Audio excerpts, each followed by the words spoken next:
Hello everyone, কি অবস্থা সবার? তাড়াতাড়ি তোমরা তোমাদের ফ্রেন্ডকে মেনশন দাও, তাহলে আমি তাড়াতাড়ি ক্লাসটা শুরু করতে পারবো।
মাত্র 10 জন কেন? লাইভে এত কম মানুষ, একটু তাড়াতাড়ি তোমরা একটু দ্রুত জয়েন হওয়ার চেষ্টা করো। লাইভে স্টুডেন্টের সংখ্যা তোমরা খুবই কম দেখা যাচ্ছে।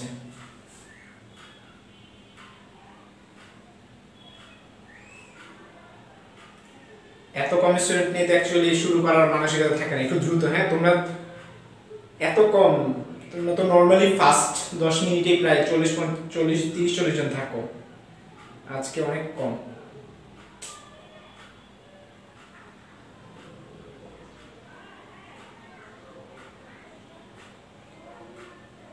না না, আনিসা বলছে ক্লাস শুরু হয়েছে কিনা। না, এখনো ক্লাস শুরু হয় নাই, আগে সবাই জয়েন হয়নি, এখনো ক্লাস শুরু হয় নাই।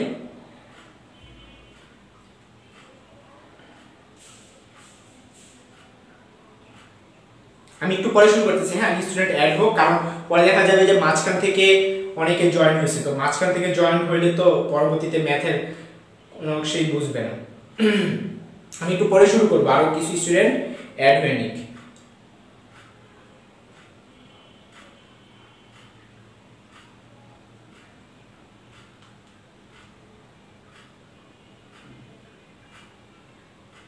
তো তোমাদের কি মনে আছে? তো তোমাদের লাস্ট ক্লাসে কি কি করাইছি এগুলো কি তোমাদের মনে আছে? তোমরা একটুখানি রিভাইজ দিতে পারো, তোমরা তোমাদের খাতাটা একটুখানি দেখতে পারো যে লাস্ট ক্লাসে কি কি পড়াইছি।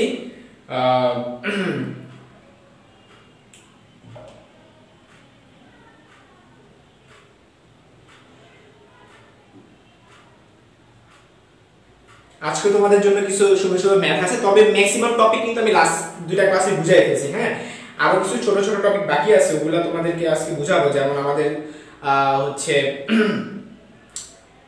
কিছু কিছু টপিকের মধ্যে আছে যে তোমার জড়তা ভ্রামক আছে, তারপর চক্রবর্তী ব্যাসার্ধ আছে, তারপরে হচ্ছে বাকের ম্যাথগুলো আছে, যে মোটর বাইক যে বাক নেয় ওই রিলেটেড ম্যাথগুলো বাকি আছে আমাদের। তারপর আর কিন্তু খুব একটা বেশি বাকি নাই। হ্যাঁ, আমি একটু ওয়েট করতেছি, স্টুডেন্ট সংখ্যা আরেকটু বাড়লে আমি ক্লাসটা শুরু করে ফেলবো। স্টুডেন্ট সংখ্যা আরেকটু বাড়লেই আমি শুরু করে ফেলবো।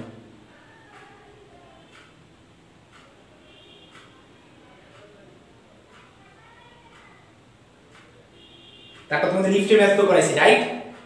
আচ্ছা, তো চলো আমরা ক্লাস প্রায় শুরু করতে পারি এখন।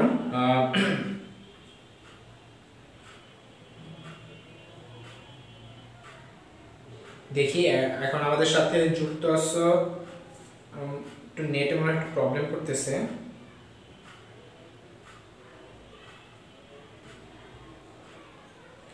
মাত্র 15 জন যুক্ত, খুবই কম।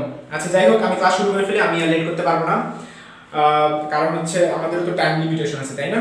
তো যে কজন আছে সেই কজনই আমি হচ্ছে তোমাদের ক্লাসটা শুরু করবো। আমি একটু আশা করছিলাম যে অন্তত 30 হবে, অন্তত 30 হবে। তো তোমরা হচ্ছে যারা ক্লাসটা করতেছো তোমরা একটুখানি কাইন্ডলি যদি শেয়ার করে দাও, তাহলে হবে কি এটা আরো মানুষের কাছে এটা পৌঁছাবে। এখানে আমাদের কিন্তু কোনো লাভ নেই, আমরা যে ক্লাস নিতেছি আমরা আলটিমেট কোনো লাভ নাই। লাইভ নেওয়ার মাধ্যমে ফেসবুক থেকে আমাদের কোনো ইনকাম হয় না, এটা ইউটিউবে আপলোড করার মাধ্যমেও কিন্তু আমাদের কোনো ইনকাম হয় না। সো একটা জিনিস খেয়াল করে দেখো, আমরা যা করতেছি এটা কিন্তু টোটালি তোমাদের জন্য একেবারে হচ্ছে ফ্রিতে। সো এখানে কিন্তু আমাদের কোনো লাভ নেই যে হ্যাঁ আমরা বেশিক্ষণ ক্লাস নিলে আমরা বেশি টাকা আমরা পাবো, আমরা কম ক্লাস নিলে আমরা কম টাকা পাবো, এখানে কিন্তু এরকম কোনো ব্যাপার স্যাপার নাই। তারপরে যদি তোমরা না বুঝো তাহলে কিছু বলার নেই আসলে, তাই না?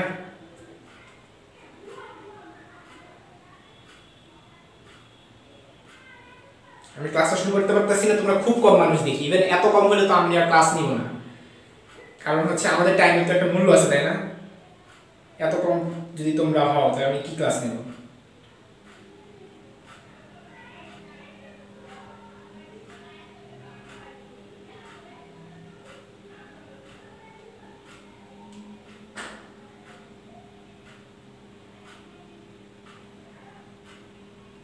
আমাদের সাথে যুক্ত আছে এখন মাত্র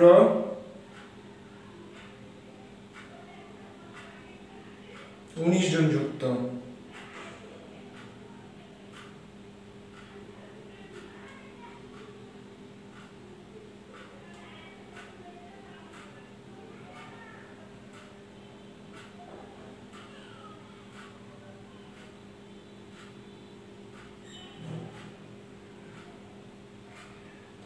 আচ্ছা ঠিক আছে স্টুডেন্ট, আমরা অ্যাড হোক এই ফাঁকে চলো আমরা একটা কাজ করে ফেলি। আমার মনে হয় জানি না আজকে আমি স্টুডেন্ট এত লেট করতেছে, আমি তো গ্রুপে পোস্ট দিয়ে দিয়েছিলাম যে আজকে এই টাইমে ক্লাস হবে, তোমাদের একটা সিডব্লিউ দিয়ে দিই, দেখি আমি লাস্টে ক্লাস নিছি ওই ক্লাস অনুযায়ী তোমরা কি কতটুকু বুঝছো, আমি তোমাদেরকে একটা ক্লাস ওয়ার্ক দিচ্ছি, একটা সিডব্লিউ দিচ্ছি। আমি হচ্ছে আরো কিছুক্ষণ টাইম নিতে চাচ্ছি স্টুডেন্ট অ্যাড হওয়ার জন্য, তো এই ফাঁকে বসে না থেকে তোমাদের খুব বোরিং লাগতে পারে, আমি একটা ম্যাথ দিব, তোমরা ম্যাথ এখন করে আমাকে কমেন্টে জানাবে, ঠিক আছে? আমি তোমাদের একটা ম্যাথ দিব হচ্ছে সাস্টে আসা ম্যাথ, সাস্ট 14 তে এটা আসছে, ইভেন কুয়েটেও আসছে। এটা হচ্ছে তোমরা এখন ম্যাথটা করে আমাকে দেখাবা, ঠিক আছে? তো ম্যাথের প্রশ্নটা হচ্ছে যে 500 কেজি ভরের একটি গাড়ি, 500 কেজি ভরের একটি গাড়ি 60 কিলোমিটার পার আওয়ার বেগে চলে,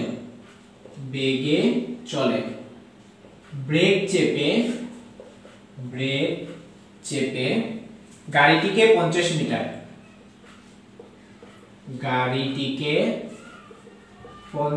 মিটার দূরে থামানো হলো। আমি এরকম ম্যাথ করাইছি, ঠিক আছে? থামানো হলো। তো প্রশ্ন হচ্ছে যদি রাস্তার ঘর্ষণজনিত বল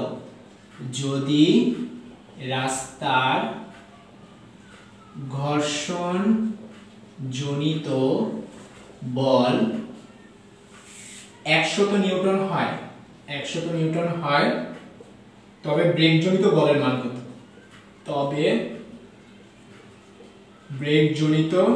বলের মান কত? আনসার কমেন্টে জানাও। এমনিতে তোমরা করো, আমি একটু ওয়েট করতেছি, দেখি কেন স্টুডেন্ট আজকে এত কম। আমাদের মেসেঞ্জার গ্রুপটাতে কেন, মেসেঞ্জার গ্রুপে যে কতজন আছে ওরা জয়েন করলে তো অনেক স্টুডেন্ট হওয়ার কথা। তোমরা একটা করতে থাকো, আমি এফাকে দেখি স্টুডেন্টদের আসলে কি অবস্থা, এত কম থাকার কথা না।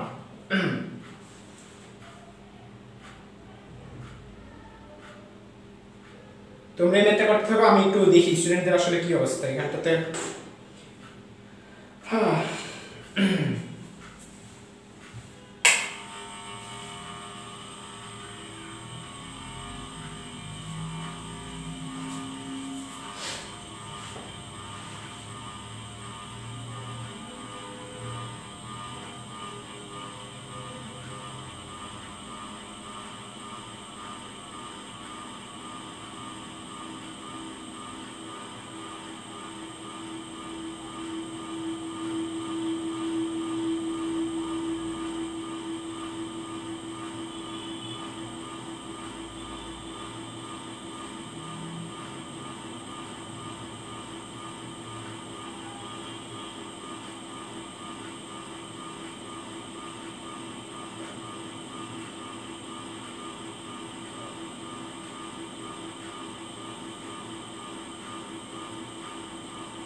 এগুলো করো তোমরা, করে এটা সলভ আমাকে, এটা আনসারটা শুধু কমেন্টে জানাও, শুধুমাত্র আনসারটা। আর মেসেঞ্জার গ্রুপে তোমরা যুক্ত আসোই, তোমরা হচ্ছে ছবি তুলে মেসেঞ্জার গ্রুপে এটা দাও, আমি তোমাদেরকে কনফার্ম করতেছি তোমাদের আনসারটা হয়েছে কিনা। কি 500 কেজি ভরে একটি গাড়ি 60 কিলোমিটার পার আওয়ার বেগে চলে, ব্রেক আমি সাপোজ গাড়ি থেকে ব্রেক চেপে দিলাম, ব্রেক চেপে গাড়িটিকে 50 মিটার দূরে থামানো হলো, তো ঘর্ষণজনিত বল এত হলে ব্রেক জনিত বলটা বের করে দাও আগে।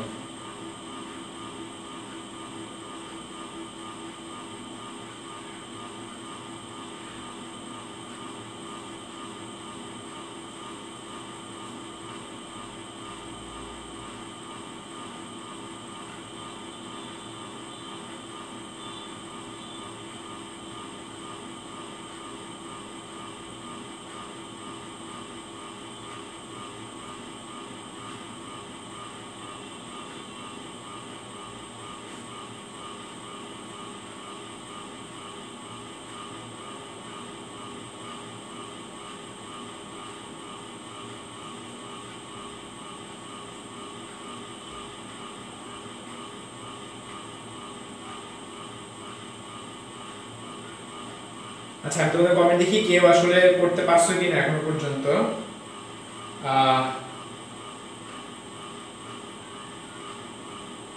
আজকে এত কম স্টুডেন্ট হবার আসলে বুঝি নাই তোমাদের আসলে কি হলো, মাত্র 20 জন।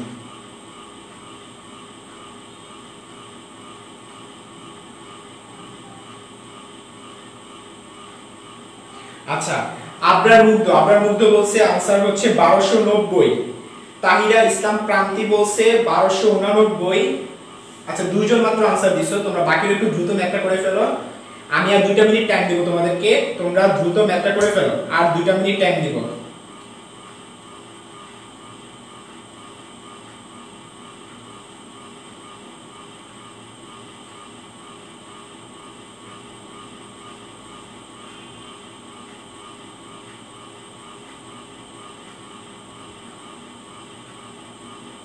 আমি আর 2 মিনিট তোমাদেরকে টাইমটা দিব।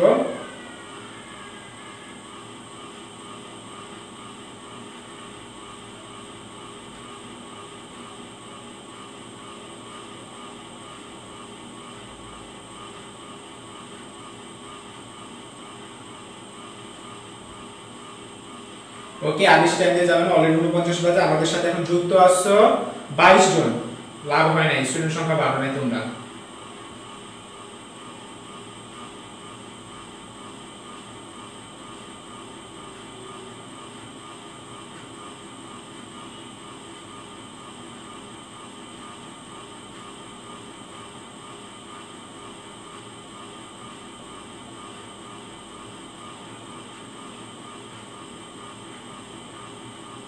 আচ্ছা ঠিক আছে, তো এতটুকুই যেহেতু তোমরা আর কেউ বলো না, তো আমি হচ্ছে তোমাদেরকে এটা সম্পর্কে বলে দিই। তো যারা आंसर করছো 1289 তাদেরটা কিন্তু কারেক্ট आंसर, ঠিক আছে? তোমাদের आंसर কিন্তু হইছে। আমি আর তোমাদের লেট করব না, আমি হচ্ছে ক্লাসটা এখন শুরু করে ফেলি। আমি হচ্ছে তোমাদের আজকে যে নতুন যে টপিকটা শিখাবো, তোমাদের এটা आंसर হইছে, যারা 1289 বলছো তোমাদের এটা কারেক্ট आंसर। খুব সিম্পল একটা ম্যাথ ছিল। তো চলো হচ্ছে আমরা আমাদের আজকে টপিক শুরু করি। তো আমি তোমাদেরকে আবারো বলতেছি, আমাদের হচ্ছে ম্যাক্সিমাম টপিক কিন্তু আমাদের আগে দুইটা ক্লাসে শেষ হয়ে গেছে। আজকে আমরা যেগুলো বাকি আছে চক্রগতি ব্যাসার্ধ রিলেটেড, জড়তা ভ্রামক রিলেটেড, এগুলো নিয়ে আমরা একটু আজকে আলোচনা করার চেষ্টা করব, ঠিক আছে? সো আমরা প্রথমত যে জিনিসটা শিখব সেটা হইতাছে যে জড়তার ভ্রামক। আজকে আমরা সবার প্রথম যে টপিকটা শেখার চেষ্টা করব সেটা হইতাছে জড়তার ভ্রামক। তো জড়তার ভ্রামক সম্পর্কে আলোচনা করতে গেলে আগে তোমাদেরকে বিভিন্ন বডি শেপ সম্পর্কে আলোচনা করতে হবে, যে আমরা কোনো কিছুর ভ্রামক বলতে কি বুঝি এবং ভারকেন্দ্রের সরণ বলতে কি বুঝি। তোমাদেরকে ছোট্ট করে একটুখানি বলে নিই, ছোট্ট করে, যে ভারকেন্দ্র জিনিসটা কি। তোমাদের আগে প্রথম টপিকের নাম কি? ভারকেন্দ্র। ওকে, এখন যদি তোমাকে প্রশ্ন করা হয় যে ভারকেন্দ্র আসলে কিসের উপর ডিপেন্ডেন্ট, তখন তুমি आंसर দিবা যে ভারকেন্দ্র কোন একটা বস্তুর শেপের উপর ডিপেন্ডেন্ট।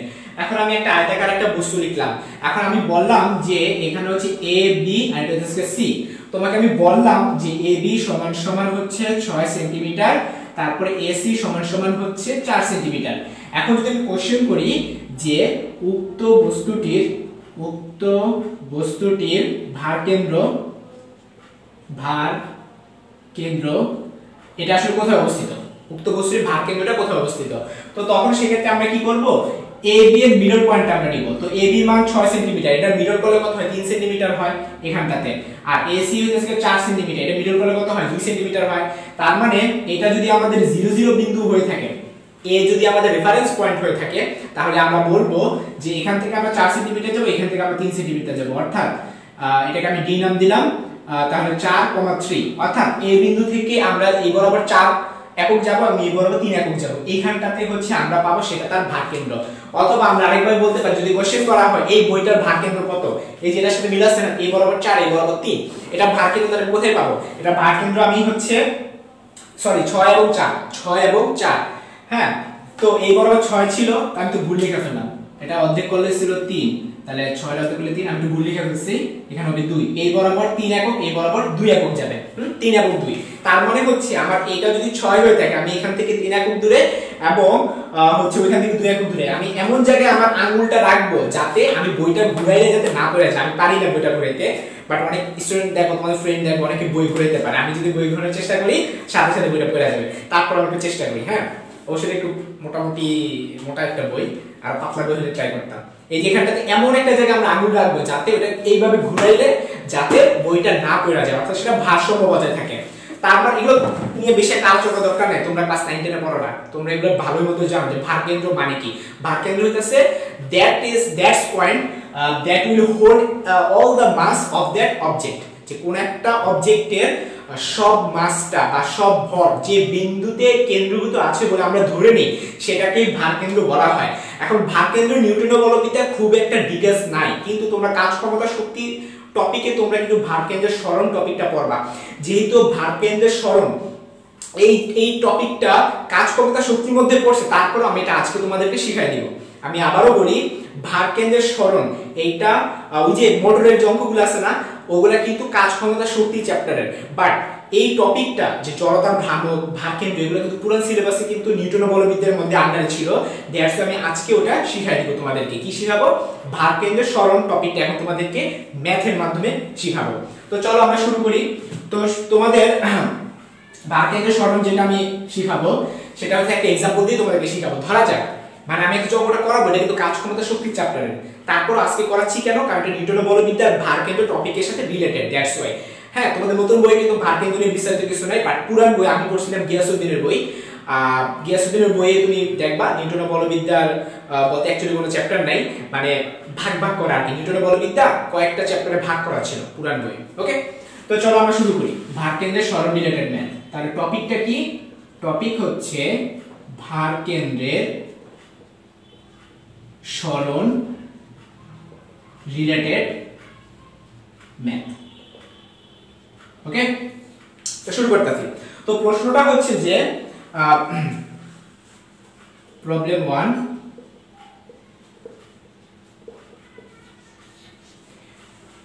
পানিপূর্ণ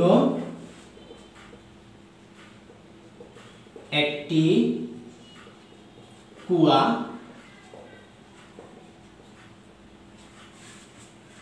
কুয়ার উচ্চতা 10 মিটার, ব্যাসার্ধ 2 মিটার। ঠিক আছে, তারপরে বলে দিলাম যে কুয়াটি পানি শূন্য করার উদ্দেশ্যে, তোমরা সবাই তো অবশ্যই প্রশ্ন তুলবা। হ্যাঁ, পানি শূন্য করার উদ্দেশ্যে একটি পাম্প আনা হলো।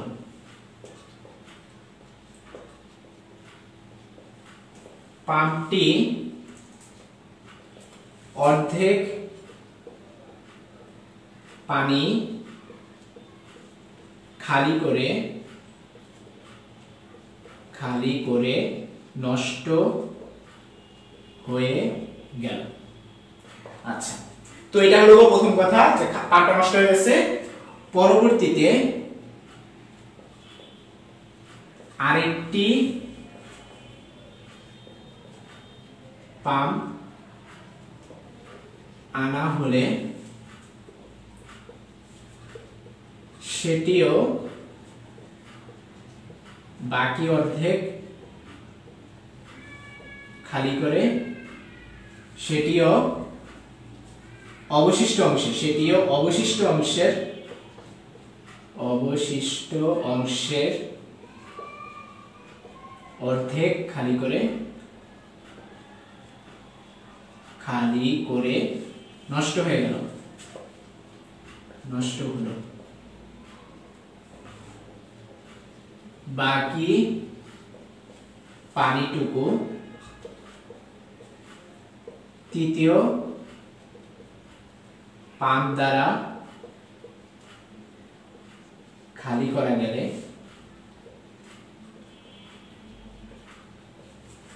সব পাম্পের ক্ষমতার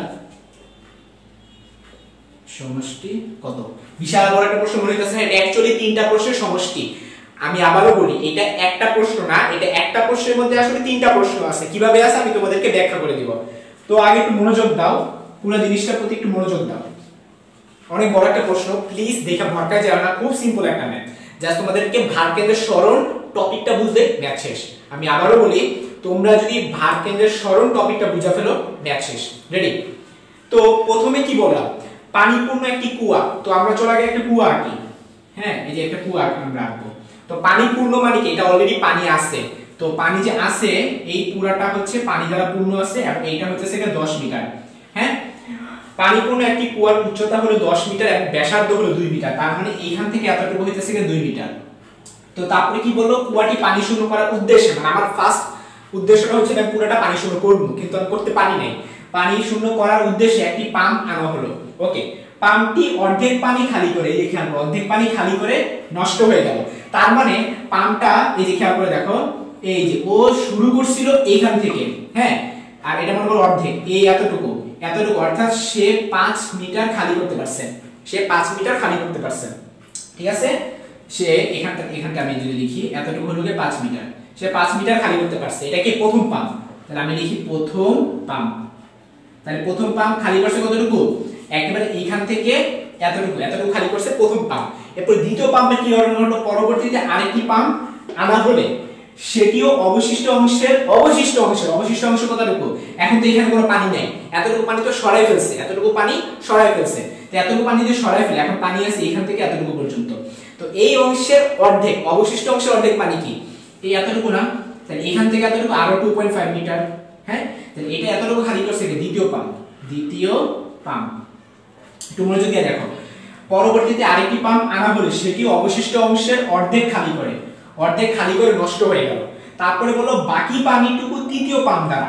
তার মানে কি, এই যে 2.5 মিটার এতটুকু, এই এতটুকু 2.5 মিটার, এতটুকু খালি করছে কে? আর 10 মিটারটা মুছে ফেলি। হ্যাঁ, এতটুকু খালি করছে তৃতীয় পাম্প। তো এই তিনটা পাম্প নিয়ে আমরা এখন ম্যাথ করব। আমি একটু দেখি তোমরা কার কি অবস্থা, কতজন যুক্ত আছো।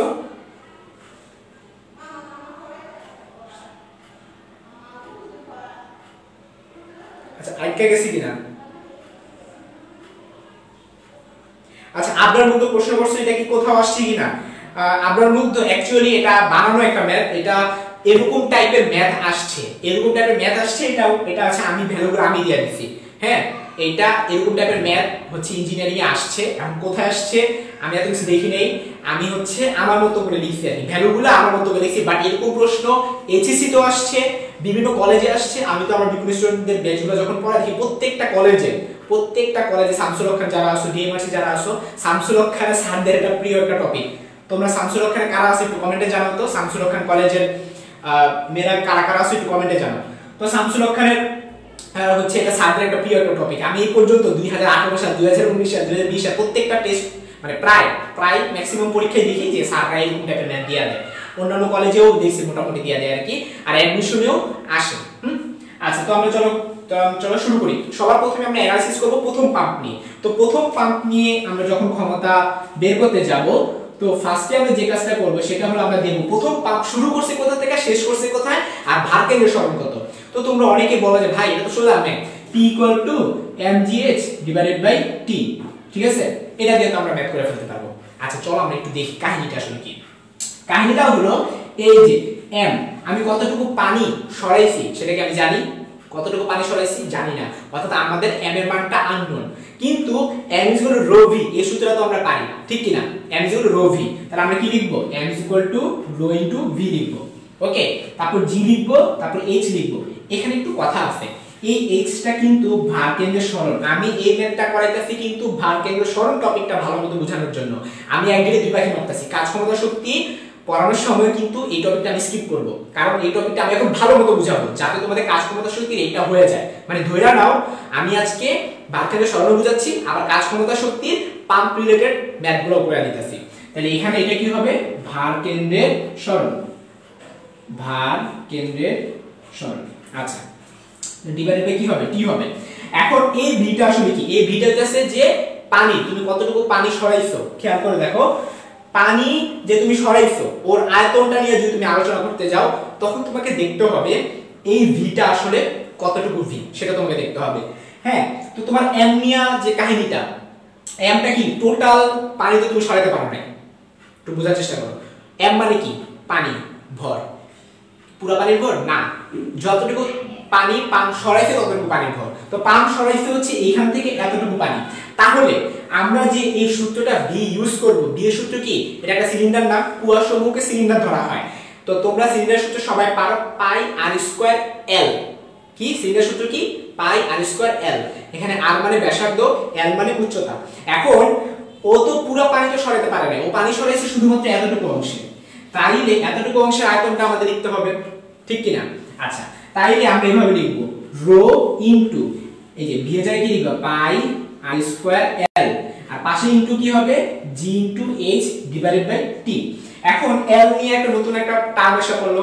এল হইতেছে যতটুকু পানি সরানো হয়েছে সেটার উচ্চতা। তার মানে এল হবে পানির উচ্চতা, ঠিক আছে? এখন তোমরাই বলো এখানে এল এর মান কত? এখানে এল এর মান কত হবে? 5 হবে না? তাহলে আমি যদি ভ্যালুগুলো বসাই দিই, রো মানে হচ্ছে পানির ঘনত্ব, তো পানির ঘনত্ব হচ্ছে 1000, পাই হচ্ছে 3.141, 2 স্কয়ার, এল হচ্ছে এই এতটুকু 5, তারপর জি হচ্ছে 9.8। এই এইচ নিয়ে আমি কাহিনী এটা আমি আলাদা বুঝাবো, ঠিক আছে? এইচটা আমি আলাদা বুঝাবো, এইচটা আমি বক্স করে রাখলাম। তারপর টি, আচ্ছা এখানে টি তো আমি দেই নাই, এখানে প্রত্যেকটা পাম্পের টাইম দিয়ে দিতে হবে যে অমুক পাম্প কত সময় সরাইছে, অমুক পাম্প কত সময় সরাইছে। তো আমি ধরে নিলাম যে প্রথম পাম্পটা ওর টাইম আছে মনে করো 5 মিনিট, ঠিক আছে? প্রথম পাম্পের নাম দিয়ে আমি যা দিয়ে দিলাম 5 মিনিট। হ্যাঁ, মানে এক একটা পাম্পের জন্য এক এক রকম টাইম মনে করে দেওয়া আছে, ঠিক আছে? তারপর দ্বিতীয় পাম্পের জন্য মনে করে দিয়ে দিলাম যে 4 মিনিট, আর তৃতীয় পাম্পের জন্য দিয়ে দিলাম মনে করো 3 মিনিট, এরকম বিভিন্ন টাইম দিয়ে দিয়েছে। তো 5 মিনিট এরকম বসাই নিবা, তাহলে এটা কত হবে? 5 * 60। ওকে, এখন এই এইচ নিয়ে আমি একটুখানি আলোচনা করব। তো এইচটা হচ্ছে কি ভার কেন্দ্রের সরণ। তোমরা কি একবার বাম পাশ দেখতে পাচ্ছ? একেবারে বাম পাশ, হ্যাঁ দেখতে পাচ্ছ। তাহলে আমি এখানটা দিয়ে তোমাদের বুঝাই দিই। হ্যাঁ, ভার কেন্দ্রের সরণটা আমি এইখানটা তোমাদের বুঝাবো। ভার কেন্দ্রের সরণ, ভার কেন্দ্রের সরণ। ওকে, তো খেয়াল করে দেখো, আমরা যে সিলিন্ডারটা আমরা আলোচনা করতেছি, হ্যাঁ, যদি আমি এইখান থেকে পানিগুলা সরানো শুরু করতাম এবং যদি আমি সব পানি সরাই ফেলতাম, তাহলে হয়তো কি? তাহলে এইটার ভার কেন্দ্রটা এই মিডল পয়েন্টে থাকতো। এই ভার কেন্দ্রটা মিডল পয়েন্ট থেকে সরত। বুঝো না এখনো? আমি একটা সূত্র তোমাদের লিখে দিই যে H সমান ইনিশিয়ালি খালি প্লাস প্লাস হচ্ছে ফাইনালি খালি, ফাইনালি খালি ডিভাইডেড বাই 2। এটা হচ্ছে সূত্র, এই ভার কেন্দ্রের সরণের শর্টকাট সূত্র। এটা হচ্ছে শর্টকাট, শর্টকাট ফর্মুলা। আমি তোমাদের বললে কোনো বই পাবা না, এই শর্টকাট ফর্মুলা কিন্তু কোনো বই তোমরা পাবা না। তোমরা বাম পাশ পুরোপুরি দেখতে পাচ্ছ? হ্যাঁ হ্যাঁ দেখতে পাচ্ছ। আমি আবারও তোমাদের বলি, আচ্ছা আমি ভুলে লিখি না, তো তোমরা আমাকে দেখতেই পারবে না। সেটা হচ্ছে যে H সমান ইনিশিয়ালি খালি প্লাস ফাইনালি খালি ডিভাইডেড বাই 2। এটা হচ্ছে সূত্র। বলতে পারো তোমাদের কয়েকটা প্রশ্ন অ্যারাইজ হয়ে যাবে। নাম্বার 1, ভাই আপনি সূত্রটা কোথা থেকে পেলেন? সত্যি কথা বলতে এই সূত্রগুলো অ্যাডমিশনে শেখানো হয়। নাম্বার 2, এই সূত্র অ্যাপ্লাই করলে কি আমি এইচএসসি তে মার্কস পাবো কিনা? 100% মার্কস পাবা। নাম্বার 3 যে আসলে ইনিশিয়ালি খালি এবং ফাইনালি খালি বলতে আপনি কি মিন করতেছেন। শুরু করি। তুমি এই প্রশ্নটা বাদ দাও, এই প্রশ্ন বাদ দিয়ে তুমি নরমাল একটা প্রশ্ন চিন্তা করো যে একটা মোটর বা একটা পাম্প পানি সে কি করবে উঠাবে, তো সে কি করলো পুরো পানি শূন্য করে ফেললো, সে কি করলো পুরো পানি শূন্য করে ফেললো। তো পুরোপুরি যদি পানি শূন্য করে ফেলে তার মানে কি ও এইখান থেকে সে কাজ করা শুরু করলো। এই যে পানির লেয়ার মানে কি এই পুরোটা আগে পানি ছিল, তো উপরের থেকে হিসাব করবো সবসময় উপরের থেকে। তো ও হচ্ছে এখান থেকে শুরু করলো এখানে গিয়ে শেষ হয়ে গেল। প্রশ্ন কি? প্রশ্ন হচ্ছে পানি শূন্য করে ফেলে, এরকম না নষ্ট হয়ে গেল না, সে পানি উঠানো শুরু করলো এবং একটা নির্দিষ্ট টাইম পরে সে পানি সব উঠাই ফেললো। তখন সেই ক্ষেত্রে ভারকেন্দ্রের সরণটা কত হবে? তখন ইনিশিয়ালি খালি কি জিরো না, পুরা কুয়াটা ভর্তি পানি দিয়ে ভর্তি, তাহলে ইনিশিয়ালি খালি কত জিরো না, তাইলে আমরা কি লিখবো ইনিশিয়ালি খালিটা আমরা লিখবো হচ্ছে জিরো, এখানটাতে আমরা লিখবো জিরো প্লাস ফাইনালি খালি মানে হলো পাম্পটা তো কাজ করছে, কাজ করা শেষ হওয়ার পর তুমি দেখবা কতটুকু খালি আছে। তো পুরা পানি যদি আমি সরাই ফেলি তাহলে আমার খালি আছে কতটুকু 10 মিটার না, ঠিক আছে না? এটা উচ্চতাটা না, আমি এই প্রশ্নের আলোকে যদি আলোচনা করি এই উচ্চতাই কি, তাই না? তার মানে 10 মিটার সে খালি আছে। ওকে, ডিভাইডেড বাই 2 দিবা, ডিভাইড বাই 2 দিলে কত হয় 5 হয় না? তোমরা অনেকে, আমি গ্যারান্টি দিয়ে বলতে পারি তোমরা যদি আমি 10 জনকে যদি কোশ্চেন করি তোমরা 5 জনই এইটার ব্যাখ্যা তোমরা জানতা না। গড় সরণ যেটা আমরা ভারকেন্দ্র সরণ বলো বা গড় সরণ, তোমরা এটা সবাই করছো আমি জানি, হ্যাঁ তোমরা সবাই করছো। তোমরা কি করতা 2 দিয়ে ভাগ করে ফেলতা। তোমরা মনে ভাবতা যে গড় সরণ মনে হয় অর্ধেক করলে গড় সরণ হয়ে যায়। জি না, অর্ধেক করলে গড় সরণ হয় না, অর্ধেক করলেই গড় সরণ হয় না। গড় সরণ অর্ধেক করলে কখন হয়? যখন কোন একটা কুয়াতে পানিগুলো টোটালি যদি ফালায় দেওয়া যেতে পারে তখন সেক্ষেত্রে দেখছো এই যে 5 হয়ে গেল। ওকে, তো এই ক্ষেত্রে আমরা বলতাম 5 হবে, বাট আমি যে ম্যাথটা দিছি এটা কি 5 হবে? জীবন না, কারণ পানি উঠানো শুরু করে এখানে এসে শেষ হয়ে গেছে। এখন আমি তোমাদেরকে বুঝাবো ভারকেন্দ্র সরণ। রেডি? তো প্রথমত এই যে পানিগুলা তো ফার্স্ট ইনিশিয়ালি তো পানি এতখানি ছিল না, তাই ওর একটা মিডল পয়েন্ট থাকবে না? তুমি তো মিডল পয়েন্ট বের করতে পারবা, খুব সিম্পল। যদি একটা সিলিন্ডার, তো সিলিন্ডার মিডল পয়েন্ট বের করা যায় না? অবশ্যই বের করতে পারবা। তো ধরে নিলাম আমার সিলিন্ডার মিডল পয়েন্ট এইখানে। এরপর আমি সব পানিগুলো কি করলাম? উপরে উঠে ফেললাম না? তাইলে আমার সব পানি এখন কোথায় আছে? এই জায়গাটা না, আমি সব পানি উপরে উঠে ফেললাম। তাইলে আমার এখানে ভারকেন্দ্রের সরণটা কত হলো? 5 না? এই যে দেখো আমার आंसर কিন্তু 5 আসছে। আমি কি বুঝাতে পারছি? ভারকেন্দ্রের সরণ মানে কি? আমি তো সব পানি উপরে উঠে ফেললাম, মানে জাস্ট এই জায়গায় আমি সব নিয়ে আসছি, সব পানি এই জায়গাটায়। তাইলে আমার আগে সব পানি কোথায় ছিল? কেন্দ্রে ছিল না। তোমাদের একটু আগে বলছি ভারকেন্দ্র মানে হলো সেই বিন্দুটা যেখানে সকল পানি বা সকল ভর একত্রিত আছে বলে ধরা হয়। তো এটা পুরোটা সিলিন্ডার হইলেও আমরা ধরে নিছি এই মিডল পয়েন্টে m ভরের পানি আছে। যখন আমরা পাম্প দিয়ে যখন এটা খালি করতেছি তখন এই বিন্দুটাকে আমরা কি এখানে নিয়ে আসতেছি না? তার মানে আমাদের ভারকেন্দ্রের সরণ হইছে। আমাদের ভারকেন্দ্রের সরণ কতটুকু হইছে? এই বিন্দু থেকে এই বিন্দু, অর্থাৎ 5। এই যে আমি অঙ্ক করে দেখাই দিলাম 5। আশা করি তোমাদের পুরোপুরি ক্লিয়ার হয়ে গেছে। এখন এই প্রশ্নটা তোমরা আসো, আমি কিন্তু পুরোপুরি খালি করি নাই, এই প্রশ্নটার ক্ষেত্রে কিন্তু পুরোপুরি খালি করি নাই। আচ্ছা, তো এই ক্ষেত্রে আমি তোমাদের প্রশ্ন দেখি কারো প্রশ্ন এড়াই যাচ্ছে কিনা।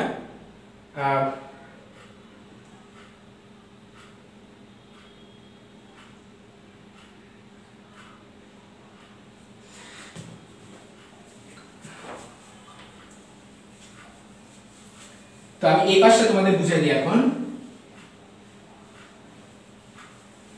খেয়াল করে দেখো এই প্রশ্নের জন্য তাহলে কত হবে? এখানটাতে সবার প্রথমে আমি পানি ছিল কতটুকু? এই যে এখান থেকে পুরোটাই পানি ছিল, তার মানে আমাদের ইনিশিয়ালি খালি কত? হ্যাঁ, প্রথম পাম্পের জন্য এই সমস্যা ইনিশিয়ালি খালি হয়েছে 0। তারপরে ফাইনালি খালি কতটুকু? আমি যখন এখান থেকে এতটুকু পানি আমি সরাই ফেললাম, তাহলে এটা হচ্ছে আমার ইনিশিয়াল পয়েন্ট আর এটা হচ্ছে আমাদের ফাইনাল পয়েন্ট। তাইলে এখন আমার খালি কতটুকু? 5 মিটার খালি না? তাহলে এখানে হবে কি 5 ডিভাইডেড বাই 2, অর্থাৎ আমরা সরাইছি কতটুকু? অর্থাৎ ভারকেন্দ্রের সরণ কত? 2.5 মিটার হবে। আমি কি তোমাদের বুঝাইতে পারছি?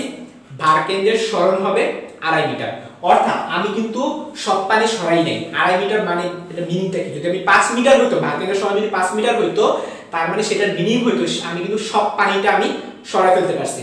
এখানে সব পানিটা সরে না। আমি এখন তোমাদের ব্যাখ্যা দিব, চিত্রের মাধ্যমে ব্যাখ্যা দিব কেন সরে না, কেন 2.5 মিটার হইছে, এটা আমি চিত্রতে ব্যাখ্যা দিব। রেডি? তো ফার্স্টে ইনিশিয়ালি আমাদের বিন্দুটা ছিল কোথায়? এখানে ছিল না? তাহলে এই বিন্দুটা যদি হয়ে থাকে তাহলে এখান থেকে এতটুকু কত? 5 মিটার না? ওকে, তো পরবর্তীতে পানি তো আমি খালি করে ফেললাম, এই খেয়াল করো পানি তো আমি খালি, এখন তো আমার এতটুকু পানি আছে, তাই না? এখন তুমি বলো নতুন অবস্থায় বা ফাইনাল অবস্থার ক্ষেত্রে তোমার ভার কেন্দ্রটা কোথায় হবে? এখন ভার কেন্দ্র কোন জায়গাটা হবে? এই জায়গাটা হবে না? এই জায়গা হবে কিনা? ওকে, আগে ভার কেন্দ্র ছিল এইখানে রেফারেন্স পয়েন্ট থেকে 5 মিটার উচ্চতায়, এখন ভার কেন্দ্র হবে রেফারেন্স পয়েন্ট থেকে 2.5 মিটার উচ্চতায়। তাহলে তোমার ভার কেন্দ্রের সরণ কতটুকু হইল? 2.5 মিটার না? এই যে দেখো 2.5 মিটার। সো তোমাদেরকে ম্যাথমেটিক্যালের সাথে কি চিত্র দিয়ে আমি বুঝিয়ে দিতে পারছি? আশা করি পারছি। ভার কেন্দ্রের সরণ কিভাবে বের করতে হয় চিত্র দিয়ে বুঝাইলাম, ম্যাথমেটিক্যালেও বুঝাই দিলাম। ওকে, আচ্ছা এখন তার মানে প্রথমবার জন্য তোমার অঙ্ক শেষ। তাহলে এইচ এর মান কত বসাবা? 2.5 বসাবা, এখানে একটা মান বের হবে, এটা শেষ। এখন আমরা চলে যাব আমাদের দ্বিতীয় পাম্পের জন্য। তো দ্বিতীয় পাম্পের জন্য যখন আমি করব সব তো সেমই থাকবে, তাই না? শুধু কোথায় কোথায় চেঞ্জ হবে, এই এলটা চেঞ্জ হবে, এই যে এখানে এল, এই এলটা চেঞ্জ হবে আর এইচটা চেঞ্জ হবে, ঠিক আছে? তাহলে আমি এখানে লিখে দেই দ্বিতীয় পাম্প, আগেটা ছিল P1 দিয়ে দাও, এটা P2 দিয়ে দাও। দ্বিতীয় পাম্পের জন্য এল এর মান কত হবে এবং এইচ এর মান কত হবে চলো আমরা একটু অ্যানালাইসিস করি। দ্বিতীয় পাম্পের ক্ষেত্রে আমি কি করছি? আমি হচ্ছে অর্ধেক থেকে ওইটার অর্ধেক করছি। তাহলে অর্ধেক থেকে ওইটার অর্ধেক মিনিং কি? ওইটার অর্ধেকের মিনিং হলো আমার এখন ইনিশিয়ালি পানি এতখানি, তাহলে এইচ সমান ইনিশিয়ালি খালি। হ্যাঁ, তো ইনিশিয়ালি আমার খালি কতটুকু? 5 মিটার খালি না? তাহলে এখানে 5 লিখবো, প্লাস ফাইনালি খালি কতটুকু? খেয়াল করে দেখো আমি এইখান থেকে কি করছি, এই যে এতটুকুতে নিয়ে আসতেছি, মানে আমার পানিটা এইখান থেকে এতটুকুতে আমি নিয়ে আসতেছি। তাহলে আমার এখন ফাইনালি খালি কতটুকু? খেয়াল করে দেখো তো, এই যে ফাইনালি খালি কতটুকু? ইনিশিয়ালি এতটুকু খালি ছিল, ফাইনালি এতটুকু খালি। তাহলে এখান থেকে এতটুকু ছিল 2.5 মিটার, এখান থেকে এতটুকু হচ্ছে 2.5 মিটার। তাহলে আমার খালি কতটুকু? 7.5 লিটার না? হ্যাঁ, ডিভাইডেড বাই 2। আমি আবারও তোমাদের ব্যাখ্যা দিই। ইনিশিয়ালি খালি হচ্ছে 5, ফাইনালি খালি হচ্ছে 7.5 ডিভাইডেড বাই 2। তাহলে এটা আমরা করলে কত হয়? 12.5 ডিভাইডেড বাই 2, বা এটাকে আমরা বলতে পারি যে 6.25। তাহলে এখন এই ক্ষেত্রে আমাদের ভার কেন্দ্রের সরণটা হয়ে থাকবে 6.25 মিটার। আশা করি তোমাদেরকে আমি ক্লিয়ারলি বুঝিয়ে দিতে পারছি যে দ্বিতীয় পাম্পের জন্য এতটুকু ছিল দ্বিতীয় পাম্পের কাজ। দ্বিতীয় পাম্পের জন্য ভার কেন্দ্রের সরণটা কোথায় হয়ে গেল? অর্থাৎ দ্বিতীয় পাম্প যখন কাজটা করলো তখন এই বিন্দুটা কোথায় এসে পড়লো? এখন এখানটা এসে পড়লো না? হ্যাঁ, এখান থেকে এতটুকু ছিল হচ্ছে তোমার 5, তারপরে এটা অর্ধেক ছিল, এতটুকু ছিল 2.5, এইটারও অর্ধেক হচ্ছে 1.25। হ্যাঁ, এখন তুমি দেখো তো ভার কেন্দ্রের সরণটা কত হয়েছে। এখান থেকে তুমি কিন্তু ইজিলি বের করে ফেলতে পারবা যে ভার কেন্দ্রের সরণ কিভাবে হয়েছে। ওকে, আচ্ছা এরপরে তৃতীয় পাম্পের জন্য যখন তুমি অঙ্কটা করবা তখন তুমি আবারও বের করে ফেলতে পারবা যে তৃতীয় পাম্পের জন্য, তাহলে দ্বিতীয় পাম্পের জন্য তুমি কত লিখবে? এখানে লিখবা 6.25 আর এখানটায় উচ্চতা কত লিখবা? খেয়াল করে দেখো তো দ্বিতীয় পাম্প কতটুকু সরেছে? 2.5 মিটার না? তাহলে দ্বিতীয় পাম্পের জন্য এল এর মান কত হবে? 2.5। দ্বিতীয় পাম্পের জন্য এল এর মান হবে 2.5, কারণ দ্বিতীয় পাম্প এখান থেকে শুরু করছে এবং সে এখানে গিয়ে কিন্তু শেষ করে ফেলছে। তোমরা কি আমার কথা কি বুঝতে পারতেছো যে আমি কিভাবে তোমাদের অ্যানালাইসিসগুলো দিচ্ছি? দ্বিতীয় পাম্পটা শুরু করবে এখান থেকে এবং শেষ হবে গিয়ে এইখানটাতে। ওকে, আচ্ছা তার মানে তোমার এখানটাতে খালি ছিল, এখানে ছিল 5 আর এখানে ছিল 7.5, তাহলে তোমার হচ্ছে 12.5 দুইটা ভাগ হয়ে গেছে। তোমাদের যদি আমি বলি তৃতীয় পাম্পের জন্য গড় সরণ কত, আমাকে কমেন্টে লিখো, তৃতীয় পাম্পের জন্য গড় সরণটা আমাকে কমেন্টে লিখো, আমি চেক করি। তৃতীয় পাম্পের জন্য গড় সরণটা কমেন্টে লিখো।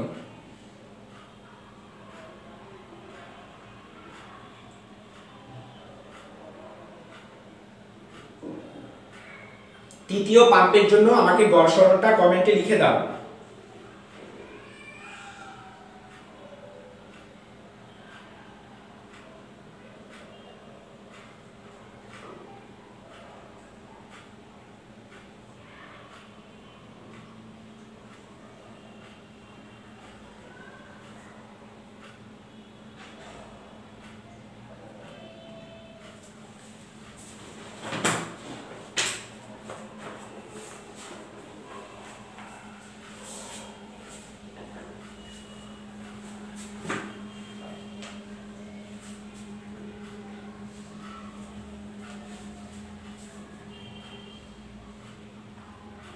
তৃতীয় পাম্পের জন্য গড় সরণটা লিখে দাও তাড়াতাড়ি। আচ্ছা সাইদ রিয়াদ বলছে 4.375। আচ্ছা খেয়াল করে দেখো তৃতীয় পাম্পের জন্য প্রথমে ইনিশিয়ালি খালিটা তোমাকে দেখতে হবে। তৃতীয় পাম্প কি করছে? এখান থেকে এতটুকু আনছে না? তো তোমার ইনিশিয়ালি খালি কতটুকু? 7.5। আমি তৃতীয় পাম্পের জন্য তোমাদেরকে লিখে দেই তৃতীয় পাম্পের জন্য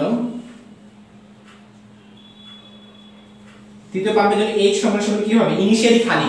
তো তৃতীয় পাম্প কোনটা এখান থেকে এতটুকু না, এই যে খেয়াল করে দেখো, তো ইনিশিয়ালি খালি কতটুকু 7.5, তাইলে এই উপরে হবে 7.5 প্লাস ফাইনালি খালি কতটুকু, সে তো পুরোপুরি খালি হয়ে গেল, তাহলে ফাইনালি খালি কতটুকু 10 যোগ হবে 10 ডিভাইডেড বাই 2, তাহলে এটা কত হইব 17.5 ডিভাইডেড বাই 2, এটা आंसर হবে। ঠিক আছে, সো সাইদ এমডি রহমত বলছে 8.75, তারপরে সাদিয়া শামিম বলছে 8.8, আয়েশা সিদ্দিকা 8.75। আচ্ছা এক একজনের এক এক आंसर আসতেছে কেন? হ্যাঁ आंसर হবে 7.5 ডিভাইডেড বাই 2, অর্থাৎ যারা 8.75 বলছো তাদেরটা কারেক্ট आंसर। 8.8 এক একজন এক এক आंसर বলতেছো, 8.625 এটা आंसर হবে 8.75। কিভাবে আমি করছি খেয়াল করে দেখো, ইনিশিয়ালি খালি কতটুকু 7.5 না, পরবর্তীতে তুমি কি করছো, পরবর্তীতে এটা টোটালি নিচে চলে গেছে আর কি, ফাইনালি খালি মানে বুঝতে পারতাছো পানি আর নাই, তাহলে ফাইনালি খালি 10 হইব না, তাহলে এখানে হইব 10 আর ইনিশিয়ালি খালি 7.5, তাহলে 17.5 ডিভাইড বাই 2 অর্থাৎ হবে 8.75। আর L এর মান কত হবে বলো দেখি, L এর মান হবে গিয়ে এই যে এখান থেকে এতটুকু আমি খালি করছি, তাহলে L এর মান হবে গিয়ে 2.5, তাহলে তুমি P1 পাইছো, P2 পাইছো, P3 পাইছো, তাহলে আমাদের आंसर হবে গিয়ে P1 P2 P3। এর মাধ্যমে হচ্ছে তোমাদের এই ভাগকেন্দ্র সহন রিলেটেড ম্যাথগুলো শেষ। ওকে,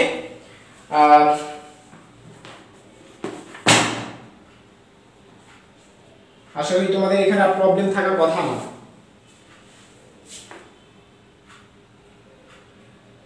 তোমরা কি এটা বুঝতে পারছো? আশা করি এখানে আর কোনো প্রবলেম থাকবে না তোমাদের।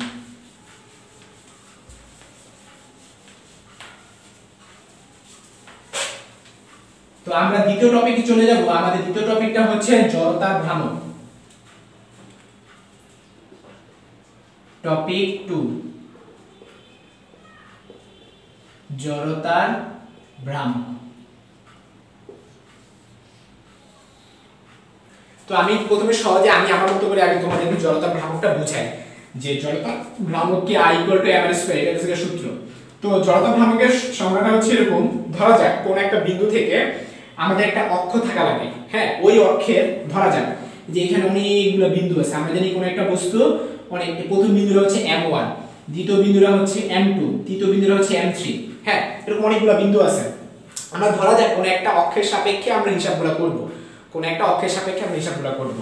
তো ধরা যাক আমি এই অক্ষের সাপেক্ষে হিসাব করব, তাইলে এই অক্ষ থেকে এই বিন্দু দূরত্বকে আমি নাম দিব r1, এখান থেকে এটা দূরত্বকে আমি নাম দিব r2, এখান থেকে দূরত্বকে নাম দিব r3, লম্ব দূরত্বগুলো।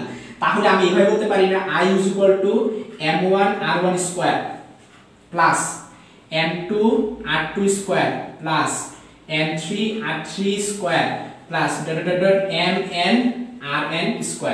এখানে খেয়াল করে দেখো, এটাকে আমি এইভাবে লিখতে পারি summation of m r²।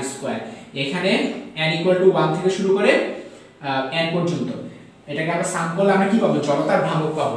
So তোমাদের বই দেখবে জড়তার ভ্রামকের সংজ্ঞাটা এইভাবে লেখা, যে কোনো একটা অক্ষের সাপেক্ষে কোনো বিন্দু এবং ওই অক্ষের লম্ব দূরত্বের বর্গের গুণফলের সমষ্টিকে, খেয়াল করো, ভর এবং অক্ষের দূরত্বের বর্গের গুণফলের সমষ্টি, সমষ্টি মানে বুঝতে পারতেছো, সব কয়টা m² গুলো তোমরা যোগ করে ফেলবা, যোগ করলে তোমরা কি পাবা, তোমরা হচ্ছে টোটাল জড়তার ভ্রামক পাবা। এখন তোমাদের একটা প্রশ্ন এরাইজ হতে পারে, ভাই জড়তার ভ্রামকের সিগনিফিকেন্সটা কি? তোমাদের একটা খেয়াল করে দেখো, m এর মান যত বাড়বে I এর মান তত বাড়বে, আবার r এর মান যত বাড়বে I এর মান তত বাড়বে। এটার মিনিং কি? এটার মিনিং হচ্ছে প্রত্যেকটা কণার যদি তার ভর যদি বেশি হয়, তার মানে ওটা নড়াইতে তোমার বেশি শক্তি লাগবে, অথবা সেটা যদি নড়া শুরু করে ফেলে থামাইতে বেশি শক্তি লাগবে। তোমরা কিন্তু জড়তার সংজ্ঞা সবাই জানো, জড়তার ভ্রামক, জড়তা শব্দটা উপস্থিত আছে না? তো আমরা জানি জড়তার মিনিং কি। জড়তা হচ্ছে কোন একটা বস্তু সামসনিক ভারী, ওটাকে নড়াইতে বেশি এনার্জি লাগবে, আবার মনে করো বস্তুটা চলতেছে, ওটাকে থামাইতে বেশি এনার্জি লাগবে। যেমন ট্রাক এবং রিকশা, একটা রিকশা চলতেছে তুমি ইজিলি কিন্তু রিকশাটাকে থামাই ফেলতে পারবা, বাট তুমি একটা ট্রাককে কিন্তু থামাইতে পারবে না, কারণ কি ট্রাকের জড়তা ভ্রামকটা বেশি। আবার রিকশাকে তুমি ধাক্কা মেরে নড়াইতে পারবা, ট্রাককে তুমি ধাক্কা মেরে নড়াইতে পারবে না, কারণ কি ট্রাকের জড়তা ভ্রামকটা বেশি। সো আশা করি তোমাদেরকে ছোট্ট করে কনসেপ্টটা ক্লিয়ার করতে পারছি জড়তা ভ্রামকটা আসলে কি মিন করে। এখন আমরা চলে যাব শেপের উপর ডিপেন্ডেন্ট, যে বিভিন্ন শেপের বস্তুর জড়তা ভ্রামক বিভিন্ন রকম হয়ে থাকে, এগুলোর প্রমাণ তোমাদের বইয়ে আছে, তোমাদের প্রমাণ শেখা লাগবে না। জড়তা ভ্রামকের সূত্রের প্রমাণ কেউ কিচ্ছু শিখবা না, ডাইরেক্ট সূত্রটা শিখবা।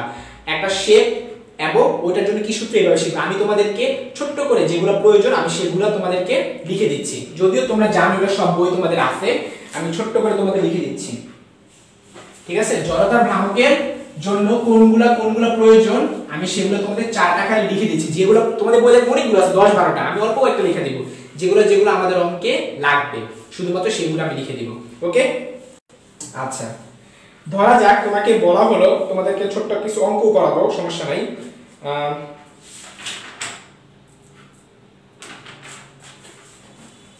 নাম্বার 1, এখানে হবে চিত্র, তারপরে এখানে হবে গিয়ে জড়তার ভ্রামক। ওকে, নাম্বার 1 চিত্রটা হচ্ছে এরকম, হ্যাঁ এটা হচ্ছে আমাদের PQ। এটাকে আমরা কি লিখতে পারি? এটাকে আমরা লিখতে পারি ভর কেন্দ্রগামী ও দৈর্ঘ্যের সাথে